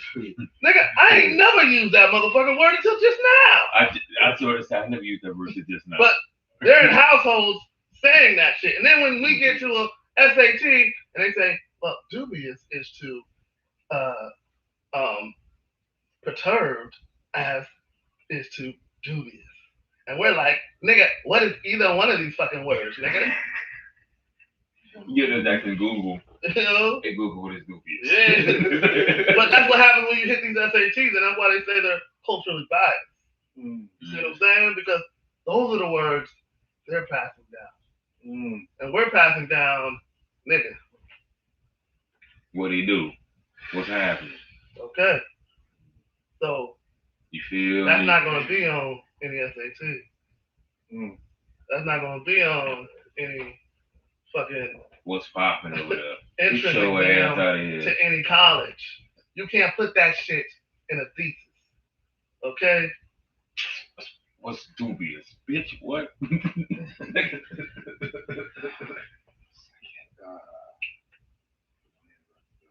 Yeah, let's wrap this. I got too much game for the day, man. You draw jewels, boy. You draw the damn chest like a whole jury box real quick. So, man, Raw from No Love, I want to say I appreciate you, man, for coming out, man. You got anything coming up, bro? Shit, I think I'm gonna do this NO show the 18th. My homeboy TJ, the Deacon, you know, doing that shit. You know, I got Active by Care. Check us out, activebycaremusic.com. We still doing shit. You know, and of course, Trap House Chicken THC, Merrill Road 5907. Come check us out. You know what I'm saying? Top rated on Yelp, top rated on Google. You know, there's been a couple magazines, the top 5 in the city. So just fuck with us, you know what I'm saying? Stop all that fucking dry snitching y'all be doing on Yelp and all these fucking cookie groups and shit, man. Support black-owned businesses. And that means if you don't like the shit, move the fuck on. That's it. That's all you gotta do. Keep it fucking moving. Easy. Got something coming up? Oh yeah, hold on. Shout out to my wife, my kids, you know what I'm saying? All my family out there, you know what I'm saying? Because trust me, without my wife, you gotta have somebody that's stable, secure, to ride through all your bullshit with you.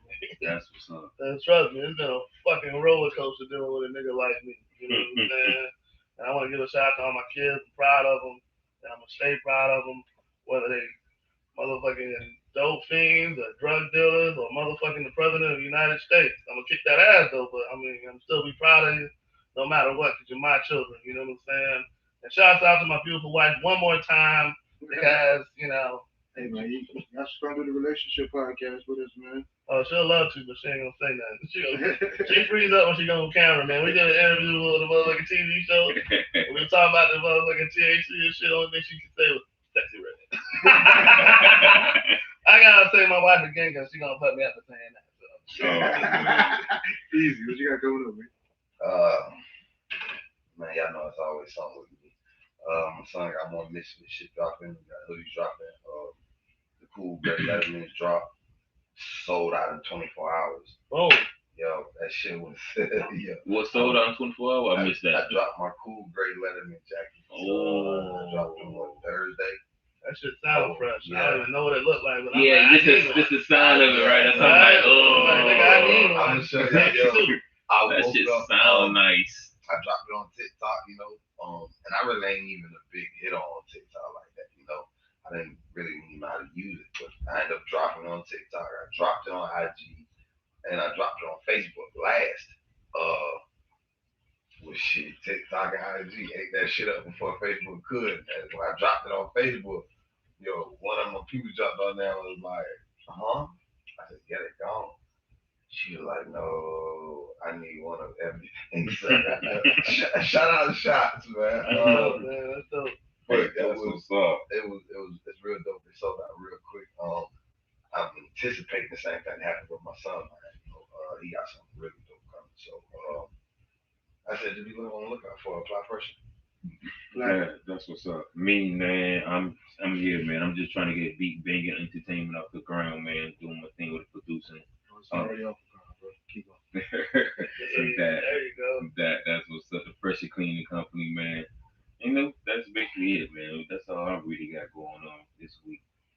Y'all already know with me, man. It's always simple. Gunshine State Podcast dropping every Monday. We got the Four Sportsmen dropping every Wednesday. Then we got the No Name Podcast dropping Friday. Petty Lives Matter dropping Thursday. I said that backwards because it's a lot, you know what I'm saying? Then we got the Two Perspectives Podcast. We just dropped another one this morning. On Sunday, we talked about communication and relationships and marriage because it was communication versus comprehension. I think communication. Just understand. Yeah. You know what I'm saying? It's both going both hands. See, look, here we go. That's going both hands. I'm going with comprehension, nigga. Yeah, I understand the comprehension, yes, but it's both going both hands, though. Go ahead. So, yeah. And we're going to keep it banging, you know what I'm saying? And we here, man. It's a show every time, baby. Too loud. Don't tell me what it is, bro. Yeah, that shit about that pop the nigga eardrum just now. And this is expensive headphones. He about to pop my shit. He got the nigga white. Nigga fire like shit. Like, boys, I appreciate y'all. I appreciate you on that road, man. Hey, soon as you, man, it's gonna be out tomorrow morning, man. I'll hit you with the link. We'll make it pop. Hey, take pictures and shirt tag me, bro. I got you. Oh, okay. I wasn't safe, man. Yes, sir. Be safe, but stay dangerous. Bullshit. Let niggas know that I ain't even one to fuck with. I hear the motherfucking presidential corona. Easy. Huh? Let me drop you a line. What happened? I heard what you said. What? So I told 5, I said, well, I make sure I have easier place. Yeah. I told him, I'm like, man, just tell me when I got to put up what I need to bring, dog. I said, I'll just make sure you have some place. That's how it should make sense. So next Sunday, I got you. Yeah, man. Send me, I'm gonna drop some shit on too. I told him 5. For real, dog, cause, Man, listen. I be going home a little disappointed, dog. But she like, listen, she good at certain dishes, and I be trying to like. But I know she might try to step off and try something. I'll try to intercept like, I know how to do this, you know. Right. You know what I'm saying? But So what is like some of her specialties? she good at like doing curry chicken. She good at doing jerk chicken. I gotta turn the thing off. Doing shit on the grill, like. I gotta turn. She'll That fuck don't up require. something. Yeah, she'll fuck up something. I forget. Really? Like, how the fuck That's did you what do I'm curry thinking. chicken And perfect? meatballs What you gonna say, bro? Like, bread. You ever say how so?